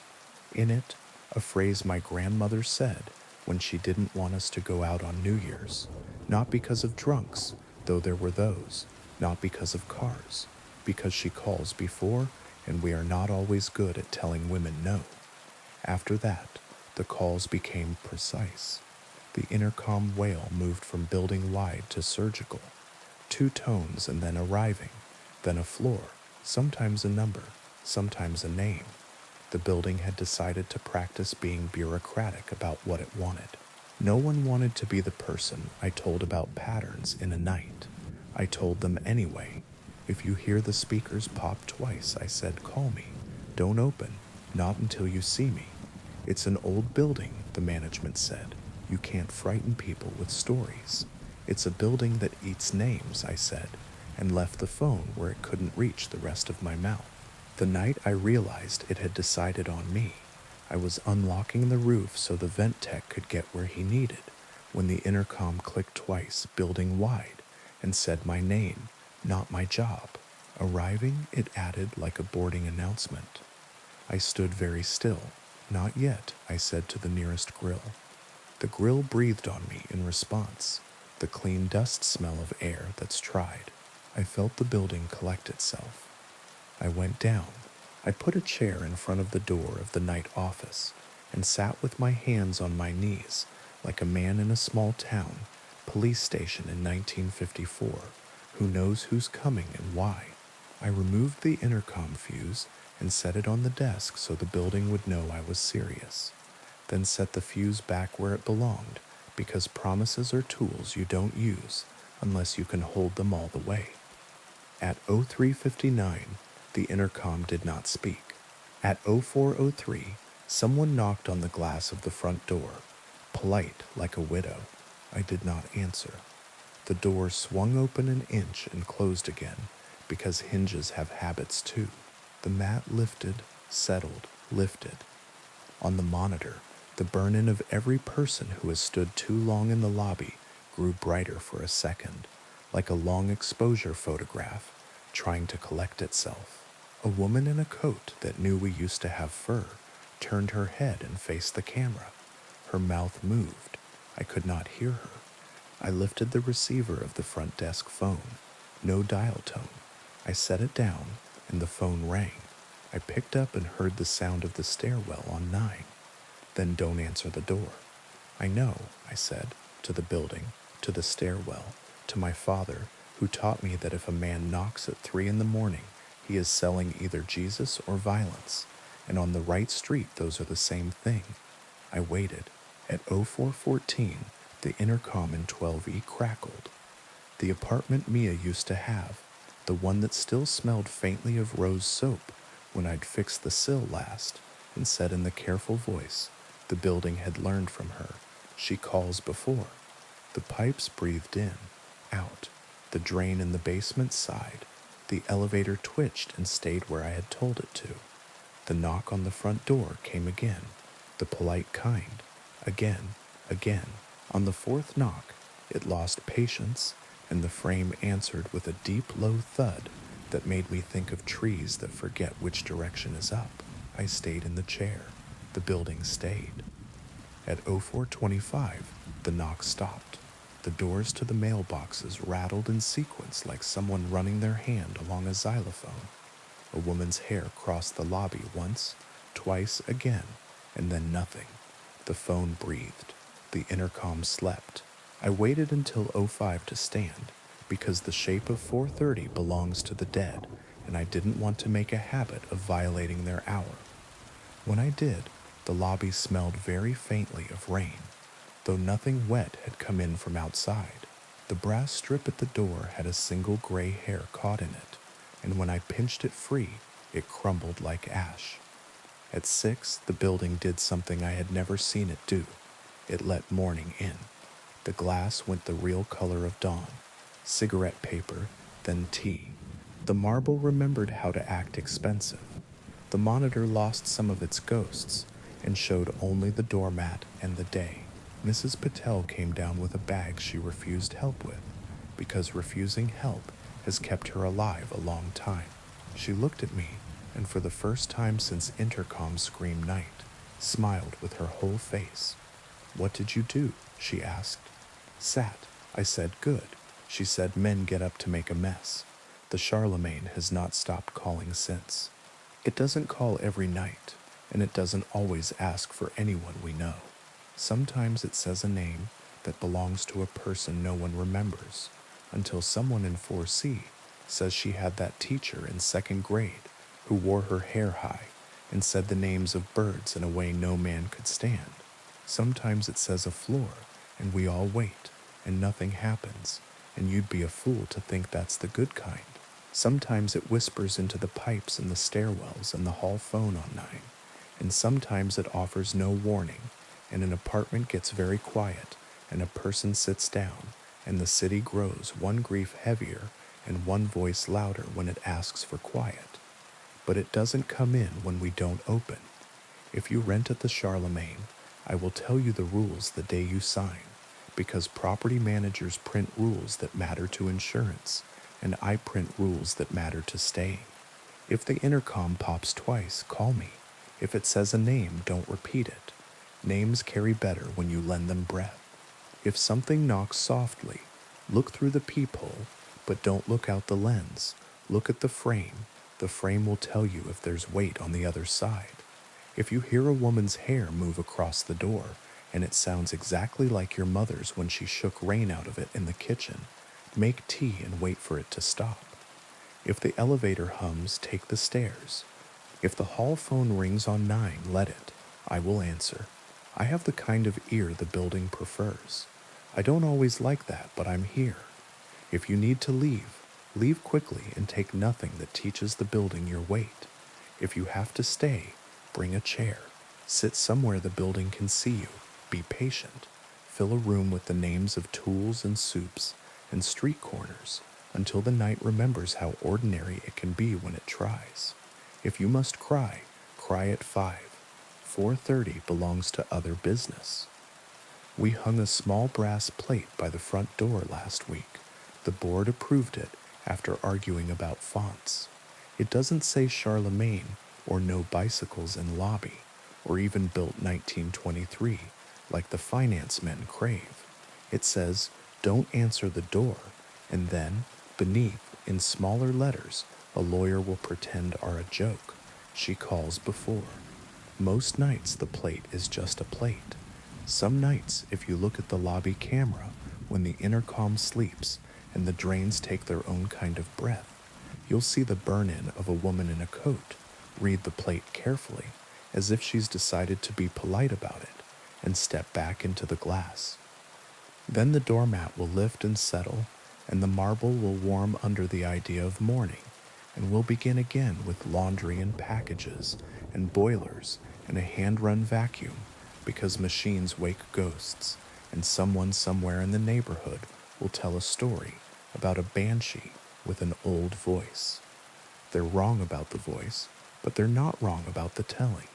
Now, on to the next story. I didn't notice the missing mirrors until I'd been in the apartment a week. Sublets in this city come like hasty apologies. Too quick, a little insulting, and you take them anyway because you need them.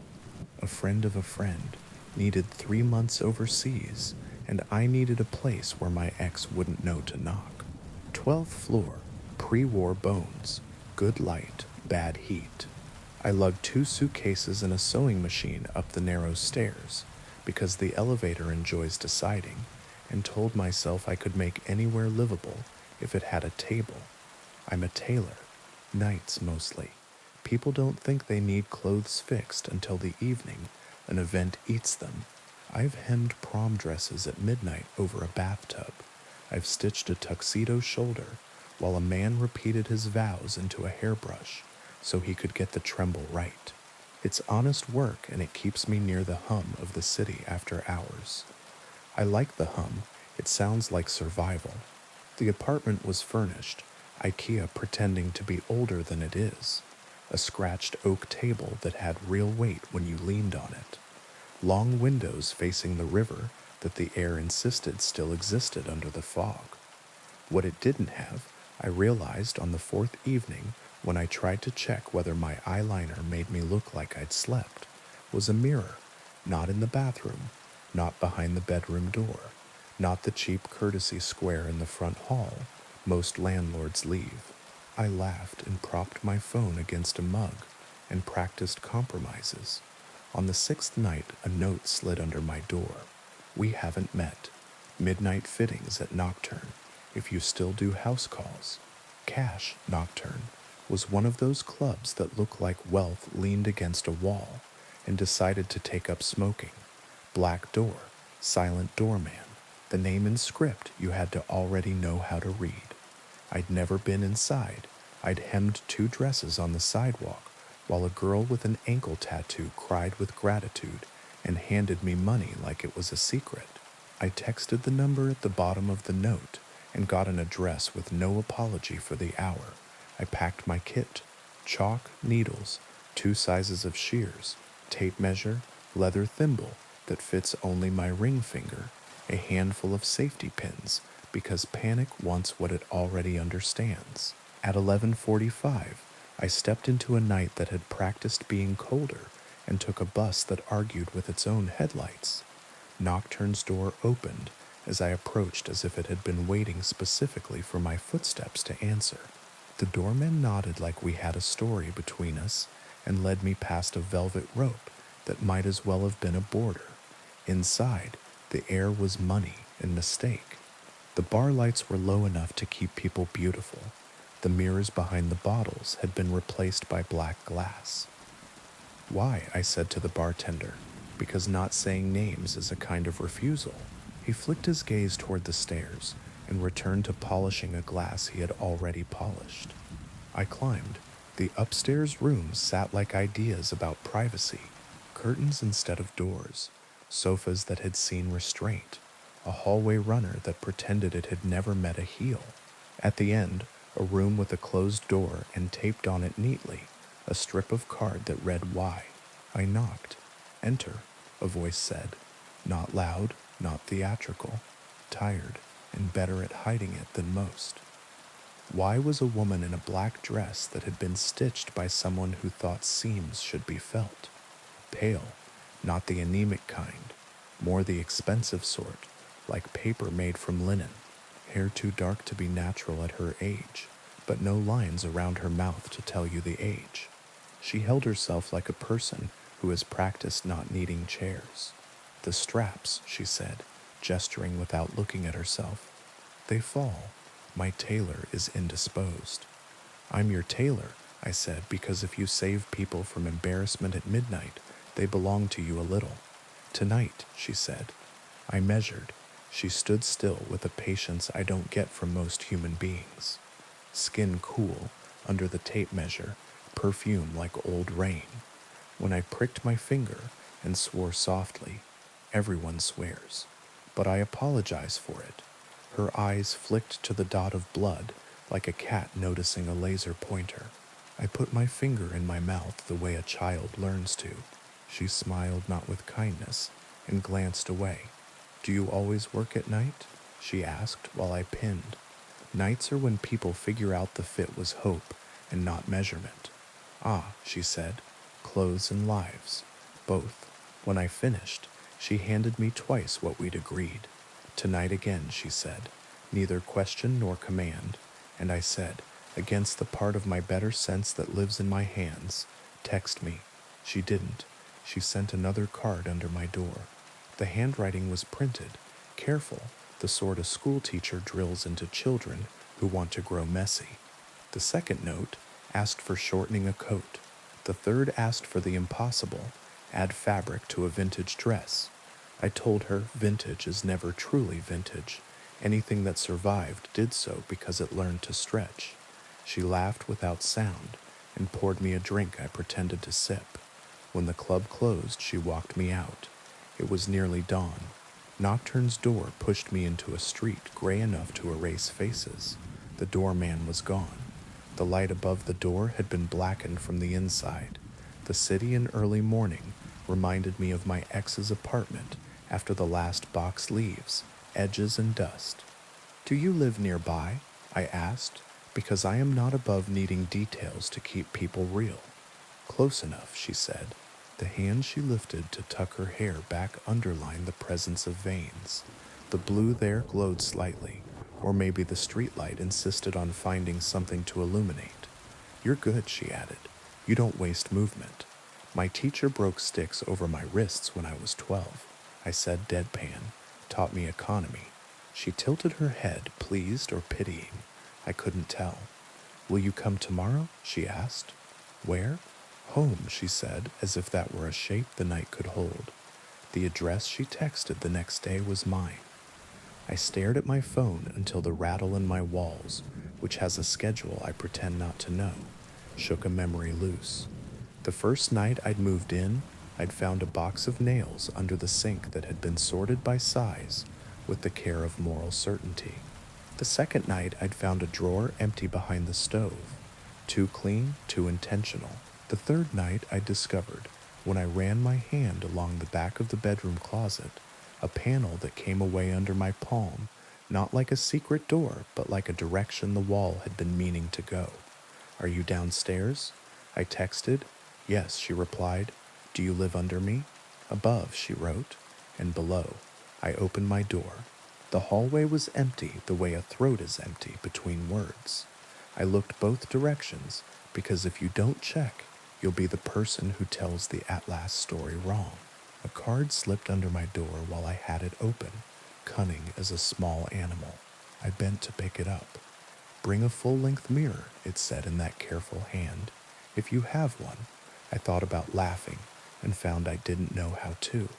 I went hunting through thrift stores anyway that afternoon, asking for something every storekeeper told me they never got anymore.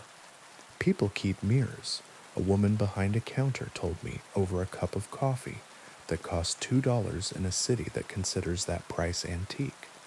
Or they break them where they stand. Bad luck follows movers. Or, she lowered her voice like a choir, someone's buying them up. In the end, I settled for a wardrobe door with a beveled glass set into it. It took two of us to carry it up the stairs. I tipped the other person more than I had, because the weight of glass makes me grateful. At midnight, the card came again. Now, I set the wardrobe door against my wall and opened my apartment door. The hallway smelled like rain and varnish. The scent stair rails release when they decide to admit they were once trees. I stood, stupid, holding the edge of the door with one hand and my sewing kit in the other, the mirror standing in my doorway like an extra person at a party. Well, I said to no one. The mirror moved, not slid, not pushed. The glass wavered like heat rises. I saw my face and then behind my left shoulder, wise. The hallway behind me reflected empty. The glass insisted otherwise. Y lifted a finger to her lips. I stepped sideways because I have the habit of obeying the improbable when it's polite. She stepped out of the mirror. She didn't disturb the surface. She simply existed where she hadn't been, and the air rearranged itself around her with that faint electric feeling you get when you stand too close to a working transformer. Up close, in daylight, or the nearest thing to it, the city allows, the veins at her wrist shone like lines in a map to a country that shouldn't exist.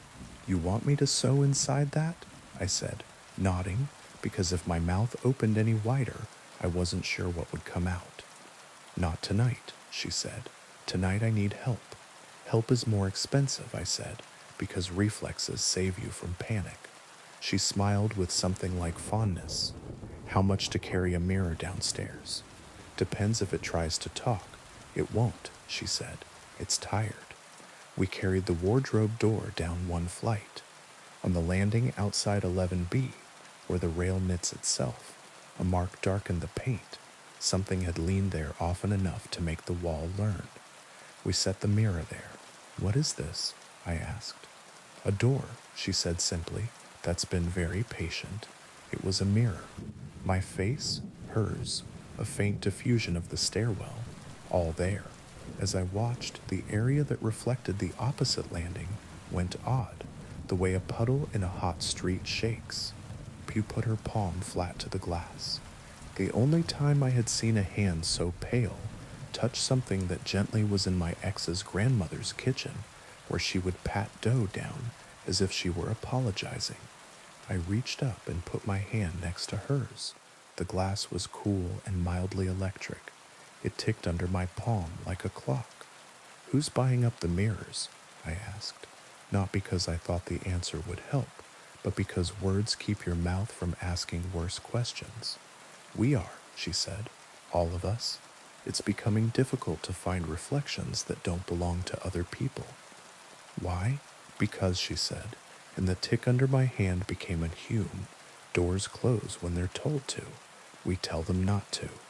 The glass fogged under our hands, the way your breath fogs it when you are 12 and writing a name with your finger at a slumber party, and then cleared. The stairwell reflected back wrong. The shadows on the opposite landing slouched where no shadow should be. The banister's brass wore a scar it doesn't. Something moved on the other side, slow, patient, close to the ground, as if its knuckles dragged. Don't open, Y said under her breath. I don't open doors when someone tells me not to, I said, watching the other stairwell door blur between states. On our side, the building sighed, the long contented exhale of a radiator that remembers summer. On the other, a hand skittered onto the landing. Not a hand. The idea of one. Too many joints. The glass cooled abruptly. "Who's that?" I whispered. "A debt," Y said. "From before they named this place. We keep it out. Some of us better than others." I started, then stopped because there are words you don't say when a mirror is listening. "Husbandry," she said dryly. "Call it that. Of the night, of hungers, of doors. Pick the one that lets you sleep." The shape on the other landing retreated. The brass in the reflection lost its scar. The fog under our hands dissipated in a final delicate lace. Y lifted her palm. She had no print. The mirror held an after image of the both of us for a few seconds and then obeyed light again. "How many mirrors do you need?" I asked, useless and honest. "As many as we can manage," she said. "We seed them in places we live. We keep the day wearies and the night out. Sometimes, lately, the day wants the night too much and comes looking in glass." "You said you needed help," I said. "I do," she said, and did not look at me. She led me to her apartment. Not above, not below, exactly. A quarter turn of hallways, and we were in a room with no windows, and a smell like stone after rain. The walls were hung with empty frames, gilt, wood, metal ornate as bad jewelry. Inside each, black glass, not painted over mirrors, not televisions. The first thing you learn working with thread is that different darknesses have different weights. This darkness had texture. It ate your gaze first, and then your certainty. "Trouser hems," she said trivially, holding up a pair of men's pants. "He'll be here at 1, 17 and a quarter on the right. Left is a hair off." "Why me?" I asked, reaching for chalk and grateful that my hands know what to do while my mind rearranges. "Because you work without looking," she said. "And because mirrors don't like you, everyone else's breath fogs them. You leave nothing." "Rude," I said, but my belly knew what she meant. My ex used to complain that selfies made me look like a stranger. Not bad, not false, just lagging, like an accent from a home I never had. Which watched me measure and fold, pin and double check. "Who taught you to work by touch?" "My grandmother," I said. "She used to sew with a cigarette in her mouth and never drop ash." "Did she tell you that in some houses, mirrors go to sleep?" "She told me in some houses, they dream." He arrived at 0106, not a he I would have expected, not a banker or a bully or a man with a day job that wants to be knight. A boy, really, late 20s at most, tense shoulders that didn't know how to be beautiful yet, eyes that would be tired if they weren't too busy being eager. He didn't cross into the room. He stood just outside the line of its door frame. "Ma'am," he said to Y, and he said "ma'am" like he'd grown up in a house with 2 sets of rules and was trying not to break either. He handed me his trousers with a gentleness I reserve for childhood toys. "You're the tailor." "I am," I said, and knelt to mark his cuff. His calves were strong in the way men get when they run at night. The chalk slid. I steadied. The hum behind the black glass stuttered, then steadied again, like a song the building and Y could both remember. "Do you have mirrors in your apartment?" I asked, not looking up. It's easier to ask intrusive questions when the person thinks you are counting. "2," he said. Y sucked her teeth softly. "We took the rest," she said to me. To him she only lowered her voice. "You promised." "2 to see if I'm dead," he said, wry. To me, sometimes you need to know if you're there. It helps with stares. "Mirrors lie," Y said, and for the first time her voice sounded like hunger. He left at 0119. The hem would be ready at 2. My hands are honest. Y set the trousers aside and stared at the black glass on the wall as if it were an old friend trying to outstare her. "We keep the worst out," she said flatly. "Most nights. Some nights it comes as light. You wouldn't like those." "I would if I had to," I said, which is the sort of thing a person says when they have never had to live up to it. "You would," she said, and it didn't feel like praise. On my way home, I carried the wardrobe mirror back up to 12. My thighs burned. On the landing, someone had finger drawn a small symbol in the dust, a circle with a notch like an open mouth. I wiped it with my sleeve without meaning to, and felt the hallway exhale gently in relief. In my apartment, I set the mirror against a wall and covered it with a sheet. The city practiced fog at dawn. Somewhere downriver, a fairy blew its horn in a tone that wanted to be a key. In the glass under the sheet, something ticked. I didn't sleep. I stitched. The hem came out clean. The next night, I delivered it, and the boy's gratitude was so unguarded, I had to look away. Why didn't smile? She rested one hand on the black glass, and the black glass vibrated cat-like under her palm. After that, it got worse. Word travels where it shouldn't. Calls in the small hours for hems and bustles, and a seam pressed open and re-sewn on a wedding dress that didn't want to admit it had belonged to someone else's body. People asked for me by name when they had no reason to. Notes with wise, careful hand slid under my door when she hadn't sent them. I caught my own face in the wardrobe mirror at odd times, slightly off from me, as if my reflection had arrived late to a conversation and was trying to catch up. The city's thrift stores ran dry of mirrors, Craigslist filled with pleas, looking for full-length moving sale, good condition, no replies. The club changed its name on the awning every week, and the doorman changed his hat. Inside, the black glass grew heavier, the frames warped like wood under pressure. Why me? I asked why, one night when I put my hands into too many strangers' waistbands without permission and needed to test if I could still hear my own questions. Because you don't open, she said. At the door, in the glass, wherever you first learned the word no. Who's calling? I asked. The city, she said, or what used to be under it, or us when we're hungry for the wrong time. The last thing happened on a Thursday just shy of dawn. My phone alarm had the small, exhausted sound it gets after a week of nights. The wardrobe mirror ticked under its sheet. Someone knocked on my door, not polite, exact. I put 2 fingers against the wood below the peephole and felt no pressure.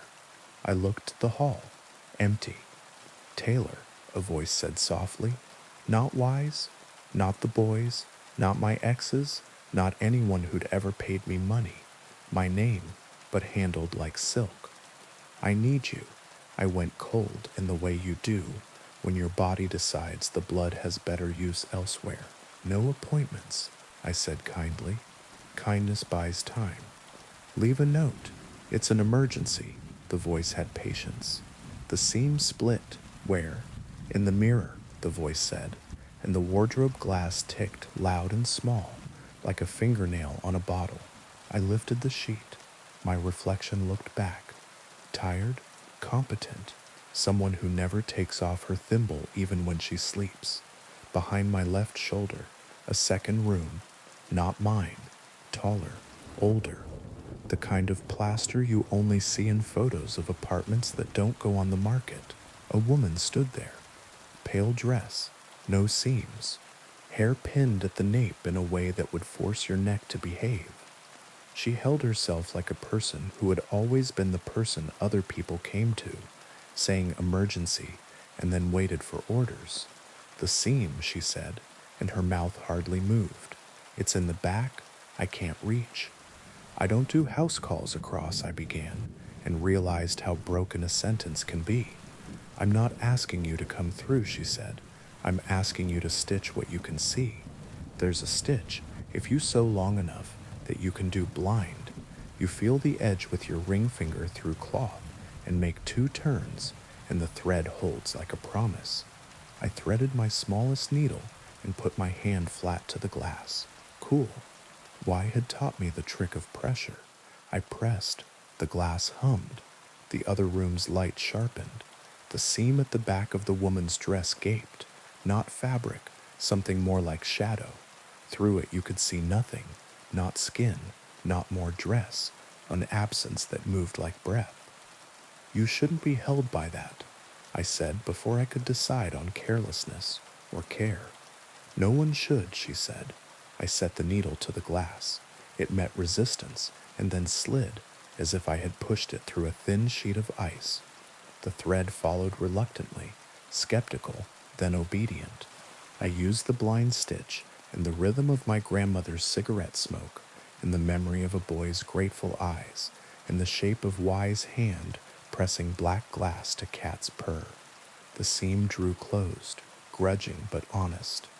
On the last pass, the wardrobe mirror shook once, the way a person shakes when they have decided to stop asking if they are alive and accept it. Done, I said, breathless and ashamed that I was. The woman turned. Her mouth did not smile. Her eyes did, a blank humor like winter light on a frozen river. Send Y my regards, she said, which I did not like. And you? What? Move the mirror, she said, before night. Where?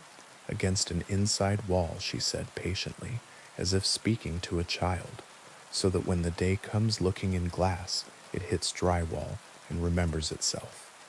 The wardrobe mirror ticked again. Once, sharply, in the glass behind my reflection, the seam held.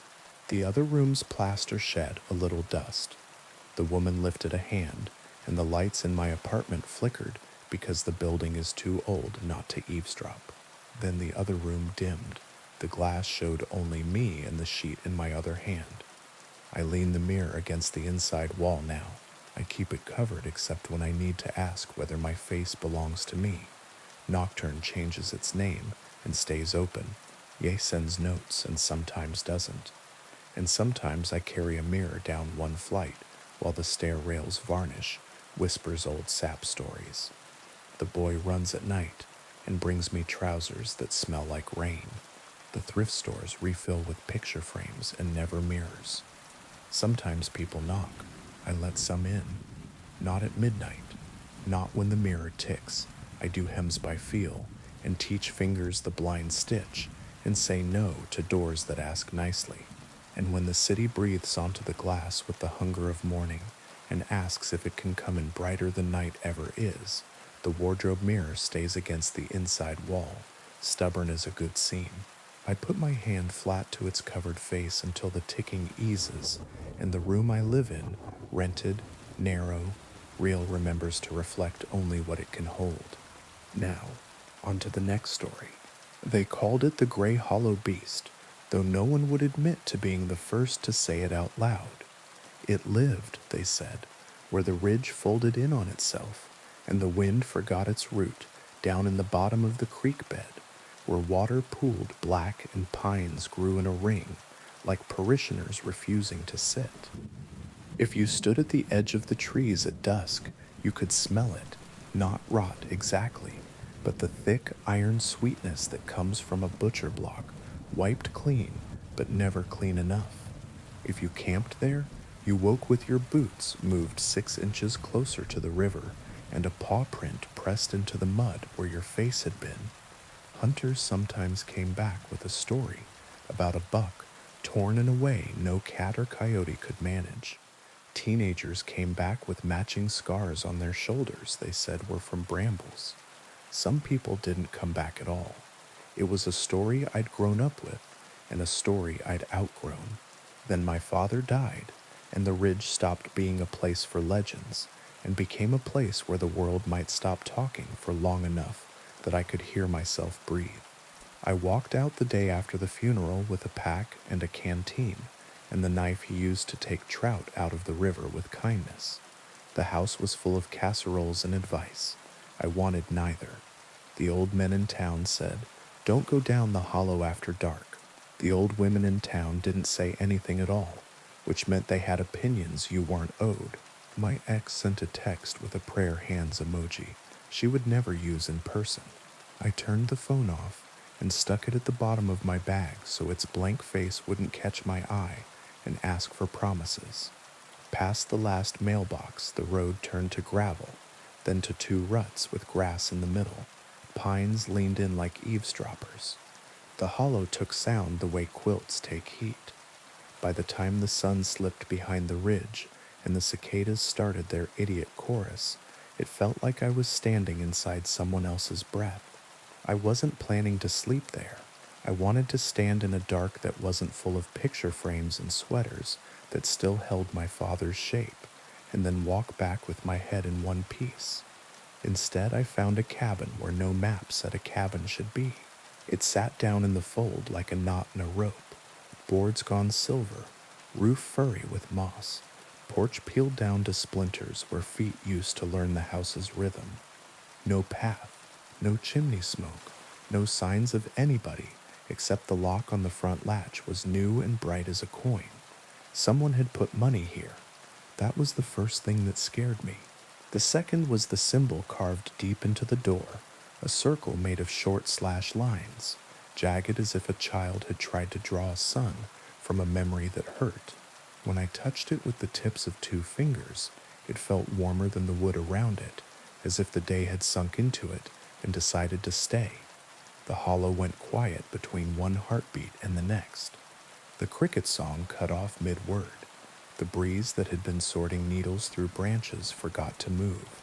Even the creak behind me made a listening shape. I put the flat of my hand against the door and felt something like a hum, not electrical, not mechanical, the low, steady insistence you feel in your ribs when someone bigger than you is also in the room. That was when the first growl came, so deep I felt it before I heard it, not far off, not other side of the clearing, right where the trees start. I turned and saw eyes, pale gray, rimmed red, set in a head that could have been a dog's if a dog had been left in a room with knives and had learned everything it could from the shapes they made. The body that followed the eyes was wrong, long in the forearm, hunched in the shoulder, matted fur slick with whatever eats blood for breakfast. It moved like it had never forgotten how to walk on 2 legs and resented being made to remember 4. Its gaze slid over me like a hand over a side of meat. There was nothing hungry in it. Hunger is honest. This was the patience of a butcher between customers. It came at me so fast my brain didn't have time to choose. My hand did. I yanked the latch. The door gave. I fell backward, slammed it behind me, and heard claws sketch the wood with the scream of enamel on plate. Inside smelled like iron filings and wet fur. The dark was the thick dark of a place that has been keeping a secret for a long time and has decided to go on keeping it in your presence. I got my light out with fingers that didn't want to obey and saw chains bolted into the walls at ankle height and wrist height and throat height, hooks in the rafters, a table with knives laid out in rows, blades honed down to hisses. On the table, a ledger-sized book open to a page with lines of careful handwriting that started precise and ended like someone writing in a moving car. The top of the page said, "I keep the circle." Below that, "The beast is not one. It is the many that can be one. It wears whoever meets its eyes too long. It speaks in voices that know what you love. It can be held by iron and intention, but not forever. If I fail, it takes me. If you are reading this, I have failed, or I am outside and busy failing. Lock the door. Do not answer if it uses a voice you know. Choose a knife that knows more than you. Sit in a corner where you can see both windows and pretend that makes you safe." I read it twice because the door shuddered twice, and the mind does what it can when it can't do anything useful. A claw found the latch through the gap where I'd not got it home, and rattled it like a man who refuses to admit he should go away. The wood groaned. The carved circle in the door seemed to warm under my palm. Then the scraping stopped. Silence went on long enough to start doing harm, and then a voice came through the wood. "Son, open up. It's me." My father's voice with the last 3 months of cigarettes it had held, and the last 3 weeks of morphine it had pretended not to want. He'd been in the ground exactly a day. I'd probably still had dirt under my fingernails. "Please," he said, "you don't have to be afraid. It's a stupid old story. It's only me." I swallowed. I made my mouth into a straight line and tucked it in. I looked down at the page. Someone had underlined "Do not answer" and scrawled beneath it, even if you're polite. You always were a hard one, the voice said in a different tone, amused, as if it had remembered a joke it could use later. Then it laughed. The laugh was what happens when you put two incompatible substances in a pan and stir hard foam and black and things that never belong together. I sat in the corner with a knife that had white scarring along its spine and a grip worn down by a hand that had been holding more than wood, and I did what the book told me to do. I did nothing for as long as I could. The thing outside circled the cabin until the sky paled. Its claws ticked on wood and dragged on stone. Its breathing proved the size of its lungs. Sometimes it wept like a drunk on a porch.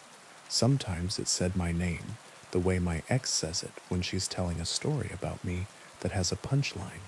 Sometimes nothing at all, which was the worst, because you can't hold yourself rigid against a laugh or a name indefinitely. You fail somewhere. You fall asleep in a corner and wake with your head listing against a wall and the knife still in your hand. When the gray behind the trees turned into real morning, it went quiet with the satisfaction of a worker putting his tools down. I waited. I counted to the number that used to get me as a child, from here to the end of the block, back when I believed in bargains made with telephone poles and cracks. I got up when the light through the dirty windows went from soured milk to polite. I opened the door with the knife held stupidly, because knives don't make a difference when a story has decided to be true. No tracks, no fur snagged on a splinter, no claw marks in the porch except the ones on the door. Those the night had deepened and neatened, little slashes that had been scratches now becoming part of that carved circle, their angles righted, their lengths matched, like a kid who can't stand an unfinished drawing. I should have left then. If I'd been the person I had been a year ago, I would have walked out of the hollow using the same steps I'd used to get in. Grief makes you forget what you know. The hollow makes you learn what you wish you didn't. I took 2 hours in daylight to try every direction. North, the ridge gave itself up to bracken and tiny white mushrooms, and loops back to the clearing. South, the creek got wider, and then narrower, and then the same, and then the same again. East ended in a stand of young pines with identical scars at exactly the same height, as if something had paced them once and decided to count. West was a rabbit path that stayed a rabbit path and got bored of being one and dumped me into the hollow again, where the cabin waited like a laundry basket you'd been pretending not to see. The book had another page.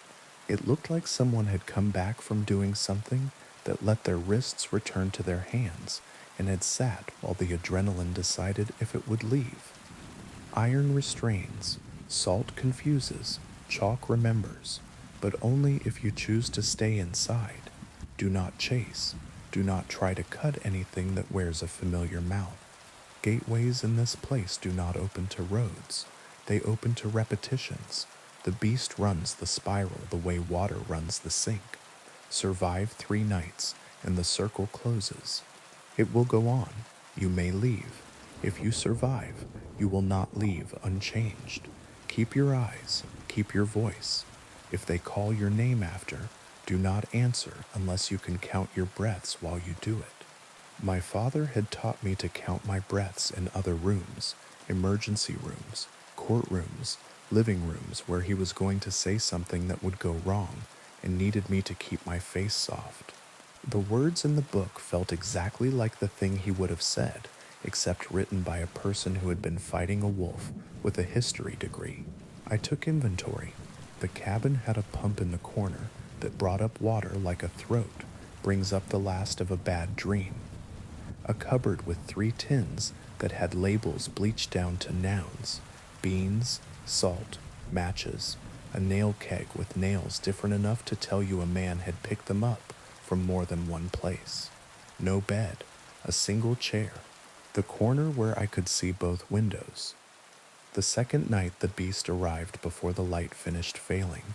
Its shadow went past the window in a way that made the dirt on the glass stand up, as if dust could hum. In the lamplight its fur looked not brown or gray, but the color of old locks. Its back bristled where a back shouldn't.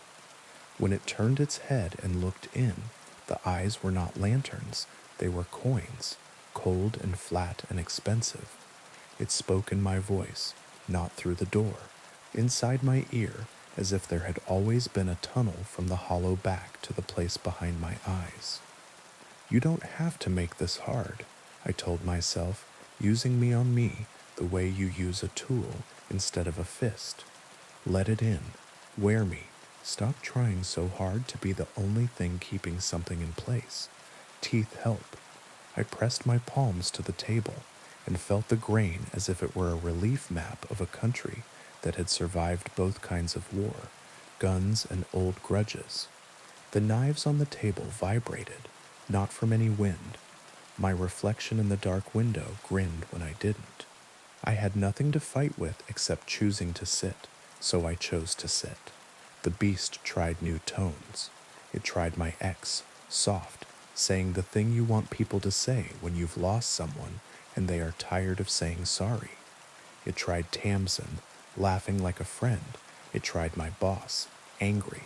It tried the old woman who ran the bait shop and had never said 3 words to me. The circle on the door warmed under my hand. Somewhere outside, something small startled and ran in a shape that a fox would have liked to follow. Toward morning, it went quiet. I slept the way people do in chairs when they're keeping vigil. 2 minutes, a minute. The space between breaths you can hold if you're not trying to impress anyone. The 3rd day, I stayed inside. The book said you could go out, and the trees would bring you back. It didn't say you couldn't leave yourself in little pieces along the way like breadcrumbs and come back emptier each time. I ate beans cold and drank pump water that tasted like pennies and iron and counted to numbers I hadn't used since catechism. The 3rd night it howled. The first 2 nights it had been gracelessly hungry. This time it announced. The sound went up the ridge and came back wrong, as if the hollow were a bell with a crack in it. The chain on the wall pulled tight, though nothing had gone into it. The hooks overhead trembled with the confidence of old mistakes. Open, my father said through the door, gentle, the way he had when I was 10 and had locked myself in the bathroom and decided I could live there if I had to. Son, please. The latch leaned. The door swelled. The carved circle deepened a shade darker, as if blood had chosen to move where it was most useful. I slid down the wood with my spine and put my shoulders into it and felt the bulk on the other side, press back the way oceans press. The book on the table had a last page I'd ignored because it felt like a man talking to himself, and now it felt like a man talking to me. If you have no silver, use names. If you have no names, use counting. If you cannot count, use pain. If you cannot feel pain, you have already opened the door. I put the point of the knife into the soft pad at the base of my thumb and shoved, not enough to maim, enough to make my ribs take a breath. My mouth had forgotten it could ask for. Blood came bright and annoyed. I smeared it across the carved circle without thinking, but with all the intention of a person who has run out of options and is willing to pretend that makes a plan. The latch popped. The door opened a finger's width. A claw came through. Black, curved, jointed wrong. It hooked under the latch and tugged like a man tugging loose a nail that had always belonged to him. I brought the knife down on the circle because it was a target, and because I wanted something to happen, and because sometimes breaking a thing is the only way to stop having to carry it. The knife bit wood. Not deep, enough. The circle broke. Light poured out of the door, the way breath pours out of a man who finally admits he is tired. Not daylight, not fire, silver, so clean it made the dirt of the room ashamed. The claw jerked back with a sound that would have been a word if it had had the right mouth. My father screamed, and then I screamed, and then something with too many voices screamed us both, quiet. Then quiet for real, the kind where you can hear the spiders working in the rafters. I sat for a long time with my back against the busted circle and my eyes blurry with the from the inside of your head kind of tears. When I could stand without feeling like a stopped clock, I pushed the door with my foot. It swung on its new, wrong radius. The claw marks were gone. The circle was a black smear like a handprint, ash flaking as if an old poster had finally given up. Outside, the hollow looked like it always had, needles, mud, a wash of gray. The air moved again. A bird insulted me from a branch. The creek remembered it had appointments downstream.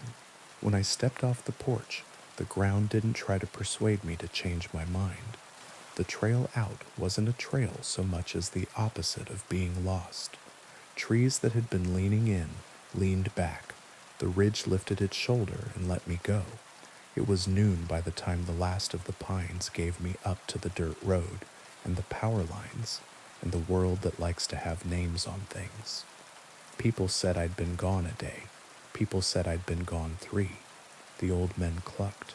The old women gave me a look that had a chair in it if I wanted to sit. My ex called from a number I didn't answer and left a voicemail that started with "hey" and ended with not quite a sob. Tamsin came by with soup she'd made and forgotten to salt, and stayed on the porch because she said her reflection in my front window was doing things she didn't approve of. I told her to bring salt next time, and a roll of tape and a nail. I put iron in the house, not superstitious iron, actual chain across the back door's bottom to make the fit true. Bar stock screwed into the kitchen table's underside so it would stop rocking and start holding. A pair of steel washers hung on red thread in the window that faces the river because washers were what I could afford, and red was what my grandmother would have used to tell a thing. No. I chalked a circle on the threshold and then swept it carefully away because the book had said chalk remembers, and I wanted it to remember the act, not the geometry. The hollow didn't let me leave without rent.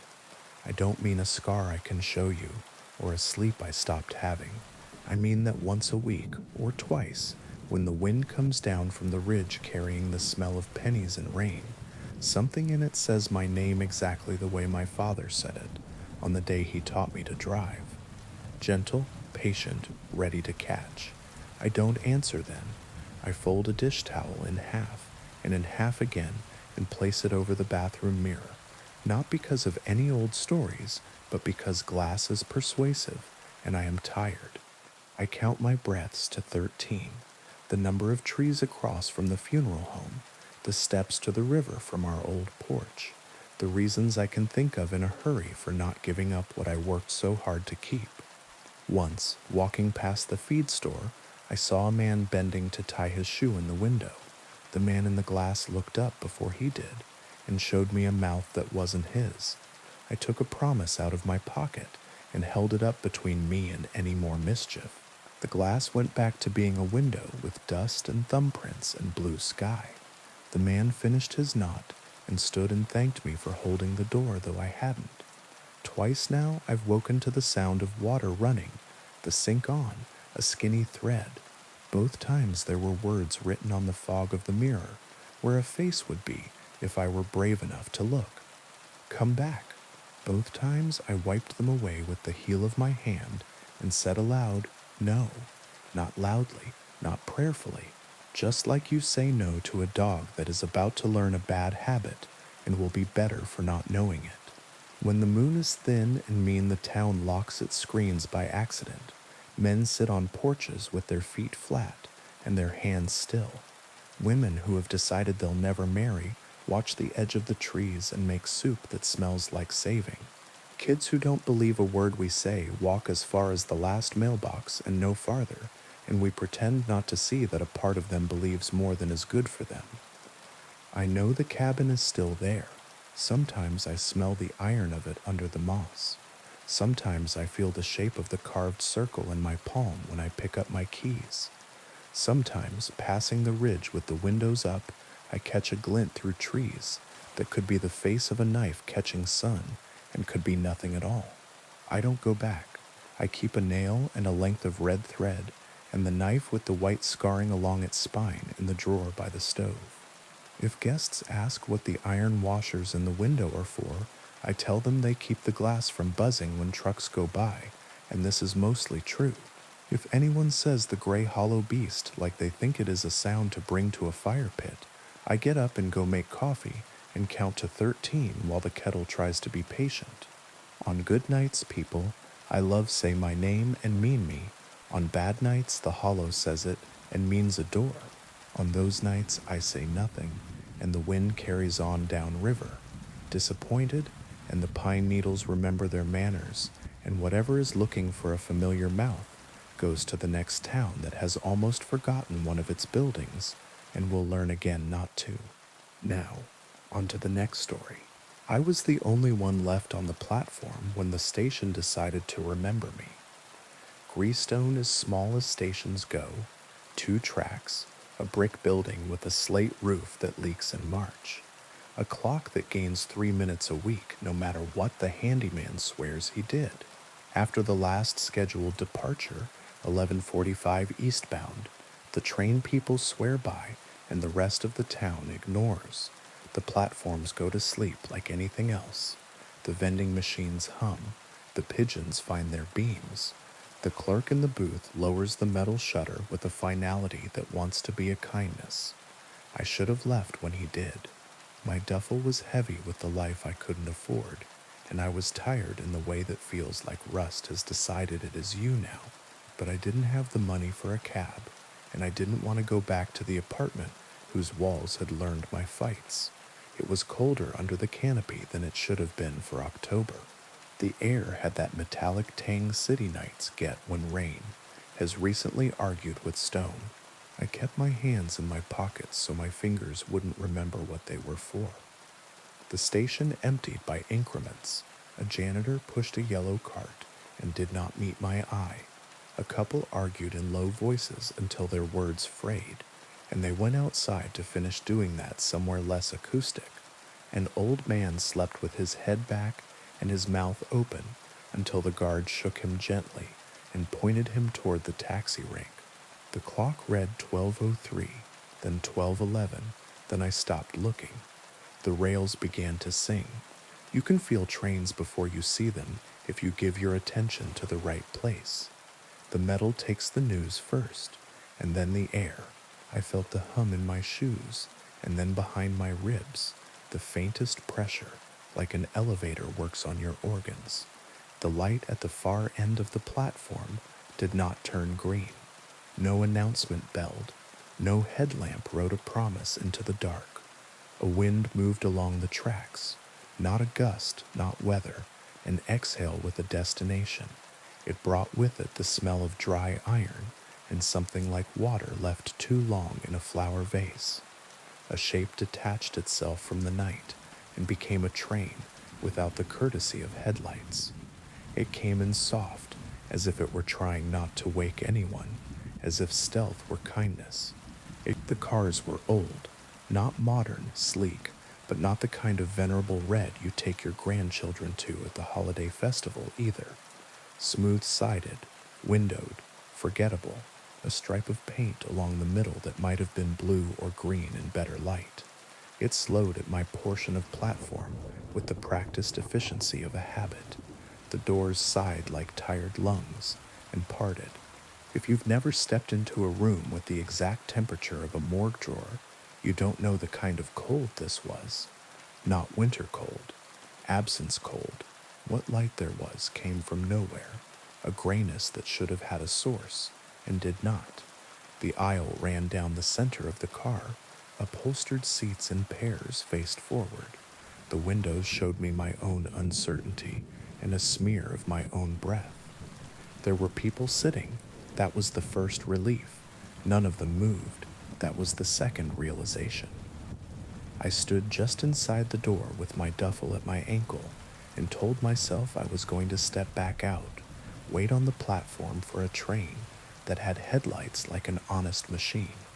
The doors snicked shut as if they were tired of hearing me lie to myself. The car jolted, the station slid away, the world beyond the windows forgot to exist. "Ticket," said a voice soft as paper. He sat near the door, The kind of man photographs in old books call a commuter, suit bagging a little at the knees, tie too narrow, hat in his lap with a sweatband gone dark. His eyes were open. They were not certain who they belonged to. His hand came up slow, palm out, a ritual more than a request.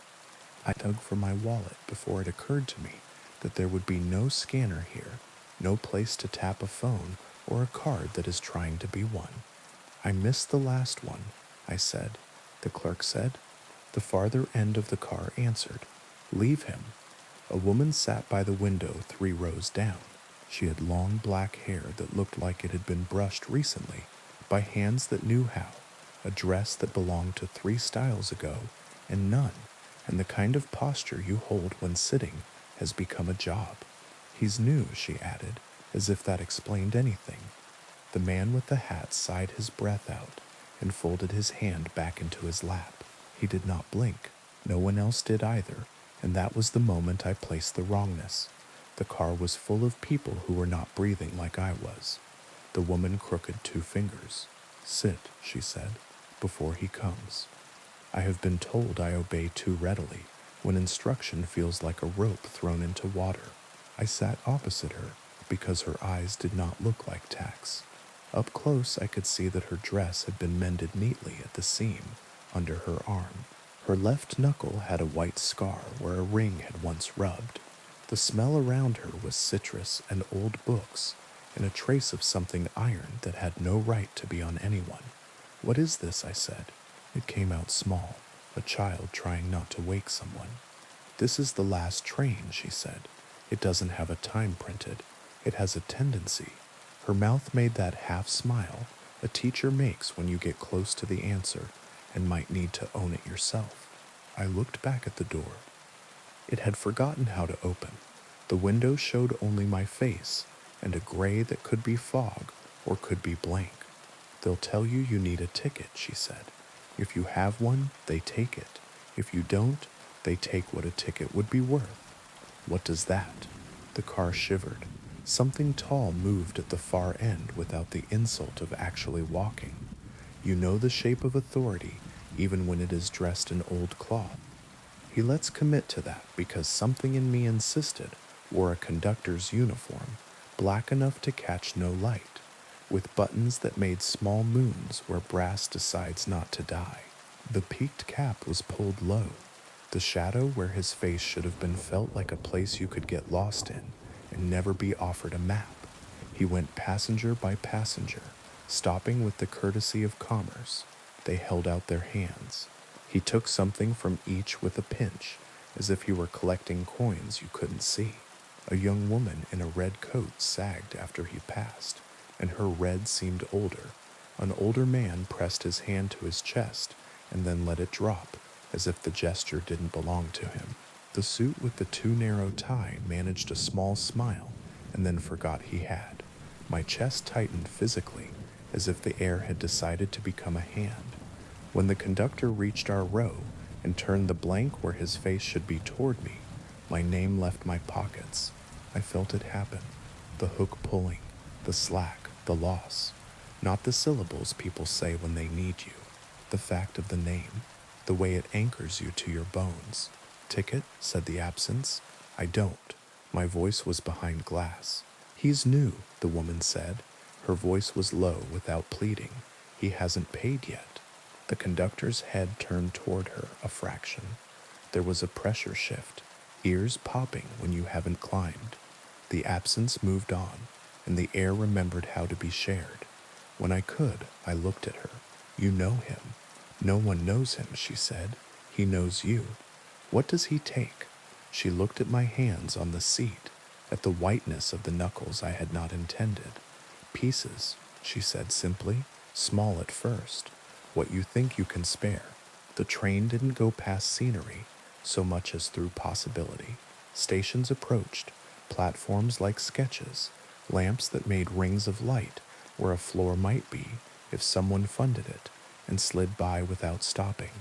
The doors sighed open at none of them, and sighed closed again, as if to stretch. At one, a child ran along the platform with something limp under her arm. At the next, The platform was a corridor, and the corridor was a throat, and I stopped trying to make sense of them in sequence. Where does it go? I asked. Down, she said, and when I looked at her in the way you look at someone who has chosen a metaphor, she added, away. The stops make you think you have a choice. Choice is part of the harm. What do I do?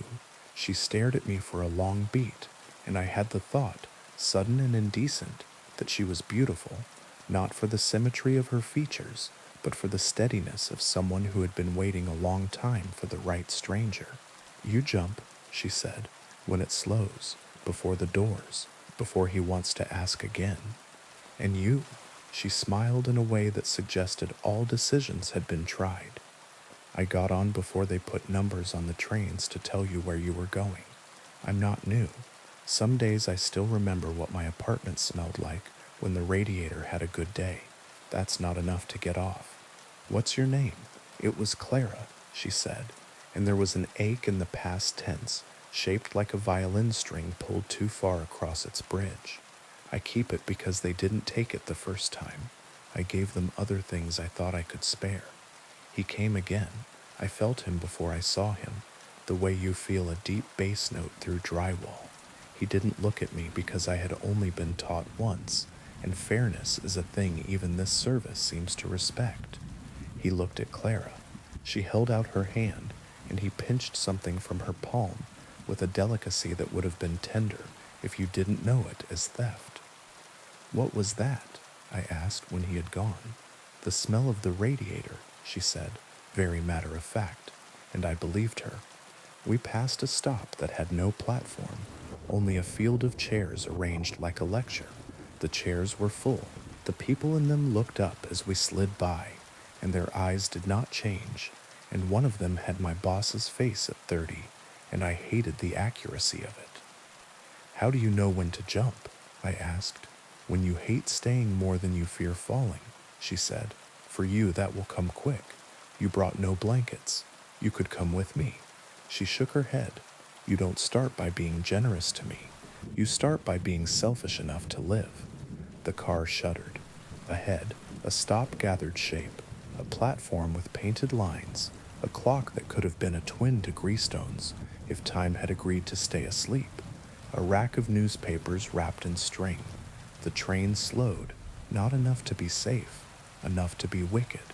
Clara touched my wrist. Her hand was cool, not cold. Now, she said, the doors hissed to make you believe in them. I didn't use them. I shoved my duffel ahead and threw myself after it. The air hit back.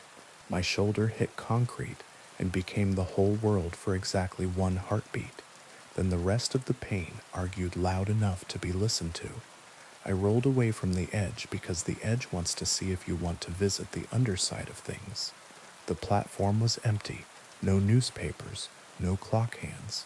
Whatever the train had shown me to make the notion of landing less obscene evaporated as soon as it could stop behaving. I looked up. The train was gone, not receding, gone. The rails were two black snakes going their own ways. The electric hum of the station was wrong in the way a room feels when someone else has just left it. Stairs rose, concrete patched with gum and old moss. My hands shook so hard I could not trust them with my own pockets. When I stood, my knees tried to convince me they grasped prayer. I took the stairs. Greestone breathed again at the top, like a chest that has just decided there will be more of this. The clock said 12:07, which was a lie of one kind or another. The vending machines hummed their promise of sugar. The posters on the wall made perky suggestions about autumn weekend deals to towns I could never afford. There was a draft that had not been there earlier, a small ribbon of air that smelled like old citrus, and a radiator. My duffel had not made the jump as successfully as I had. It was no longer beside me. I reached to check my wallet and phone, and found absence where both used to live. Something in my chest went to one knee. I walked outside, and the town was the town. Street lamps wore their halos like saints who had stopped being for a moment. The bar at the corner had turned its chairs up on the tables and hosed a day down the drain. My apartment, If I went to it, would be 2 blocks east and 3 north, and there would be a note shoved under the knob because people who like order are very brave when it is late. I stood on the curb and stared down the street and listened to the night give advice and didn't take any of it. I did not see Clara again, not in the way that would have been clean. I saw her in other things, the way frost draws lace in a window and then forgets what it meant, the way the radiator hiccups at 3 in the morning like it is trying to laugh, the way my own name sometimes feels like a jacket I keep putting on backward until I spend a day getting it right. For a week, I did not sleep properly. The door to the bedroom remained open because the closed version felt like a train door learning my hinge. I covered the mirror with a towel and told myself I wasn't doing it for story reasons. Twice at 12:07 exactly, according to an untrustworthy clock, my radio clicked on by itself, and the volume knob turned 1 notch like a mouth practicing yes. The first time I unplugged it and put the plug on the windowsill where it could watch the rain. The second time I said quietly no to a room that smelled like old citrus and a radiator and the very faintest trace of iron. If this were a different sort of story, that would be that. I would have touched a door the world keeps for fools, and I would have learned. But people who have learned are extravagances this town rarely funds. So I went back to the station because there are habits that look like hope when you squint. Not the next night, not an invitation. A week later, when the cold had sharpened from suggestion to policy, I bought a coffee from the machine that tastes like burned promises and sat on the bench under the clock, and I watched the 11:45 go and the last janitor leave and the guard check the corners with his flashlight beam that knows more than he'll tell. When the platform was mine again, in that way silence sometimes hands you responsibility. You didn't ask to hold. I stood, and I waited for rails to sing. They did. The wind gathered itself and chose the low way along the track. The train slid in without apology. I told myself I would stay on the platform. There is a lot of telling yourself that happens around things like this. When the doors opened, the breath of the car had the smell that memory does when it tries to sneak in, wearing new clothes. The man with the too narrow tie did not look at me when I stepped in. The woman in the red coat had her forehead against the glass, like she was listening for someone who would never bother to knock. I walked down the aisle, and every person I passed felt like a word I had once known how to spell and now could only guess at. Clara sat where she had sat. She turned her head as if she had been saving that motion. Her mouth made the shape of my name, but decided not to get me used to the sound of it. I thought you got off for good, she said. I got off once, I said. That isn't the same. You're not supposed to come back. Neither are you, I said without meaning to be unkind. She smiled in that way that suggests the rule has been broken, and the rule does not care. He'll come, she said, and he did. The conductor's presence bent the aisle. He did not turn toward me immediately, and I understood this to be an acknowledgement that the game only works when the person playing thinks they have consented. He paused at the young man with an earring who had a finger resting on the edge of his seat, as if he had been about to stand and had been told not to. He took something invisible from the boy's palm. The earring dulled. When he reached us, he held out a gloved hand. Ticket, he said. I had brought something. It was stupid. It was also all I had. From my jacket pocket, I took a photograph of my mother at 17. Hair caught in a late summer wind, cigarette held away from her face, like she had been born elegant and only had to remember it. I had stolen the picture from one of the boxes my sister and I had labeled Keep, because we knew better than to label anything else. I held the photograph up. He did not reach for it. He pressed 2 fingers to the air just above the image and pinched. It was not the picture he took. The paper remained against my skin. What left me was the smell of the day I had scanned it with my phone. My mother's laugh at the corner of my apartment that was always dusty, the taste of my coffee, the relief that a picture had stayed. I felt the empty place he left like the small ache where a tooth used to be. "That's not a ticket," I said. His head tilted a fraction. The cap's shadow deepened. "Everything is," he said, and went on. "He can be refused," Clara said quietly, after the pressure lifted. "That's the other harm. He can be refused only by refusing to pay a price you won't be able to live with if you do." "What did you pay?" "I don't know anymore," she said. "That was the first thing." The stops slid past, each an attempt at bribery in a new tone. A platform full of people, holding out their hands with palms up as if they had the law on their side. A corridor of doors, each cracked just enough to show a sliver of light and a shadow passing. A field where a train could sit and wait for grass to learn patience. At one, a station that was exactly Greystone, except the clock read wrong, and the posters on the wall were the ones I had taken down 2 years ago, and the vending machine had a flavor of soda they stopped making when I was a child because it tasted like cough syrup and persistence. The train slowed so sweetly at that one, I could have stepped off without learning anything painful about gravity. "I could get off here," I said.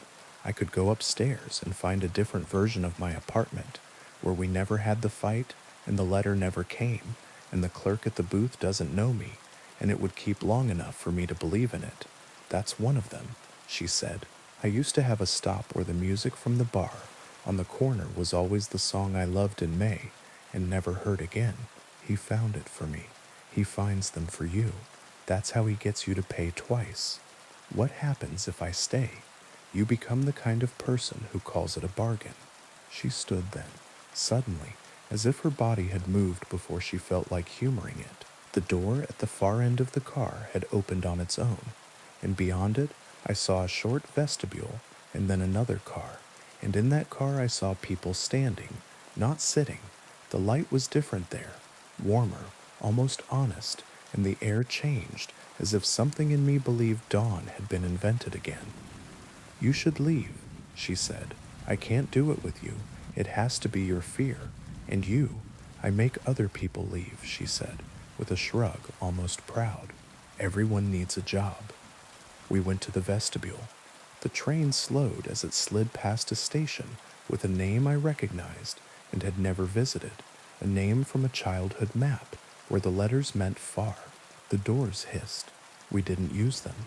We stepped between cars. The second carriage had a bar at one end. You could lean your elbows and pretend a drink had been poured for you if you wanted your mouth tricked. A man stood there with a napkin under his glass and said to no one, "Cheers," and the conductor appeared next to him like an option and pinched something you couldn't see from his fingers. I wanted to pretend the thing he took was the taste of the drink. The window in this car showed me a different outside. Not stations, not platforms. A city I knew and did not.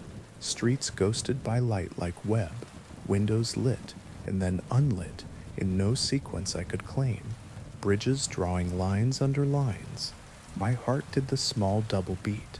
It does when the plane dips, and the pilot speaks to prove the plane is paying attention.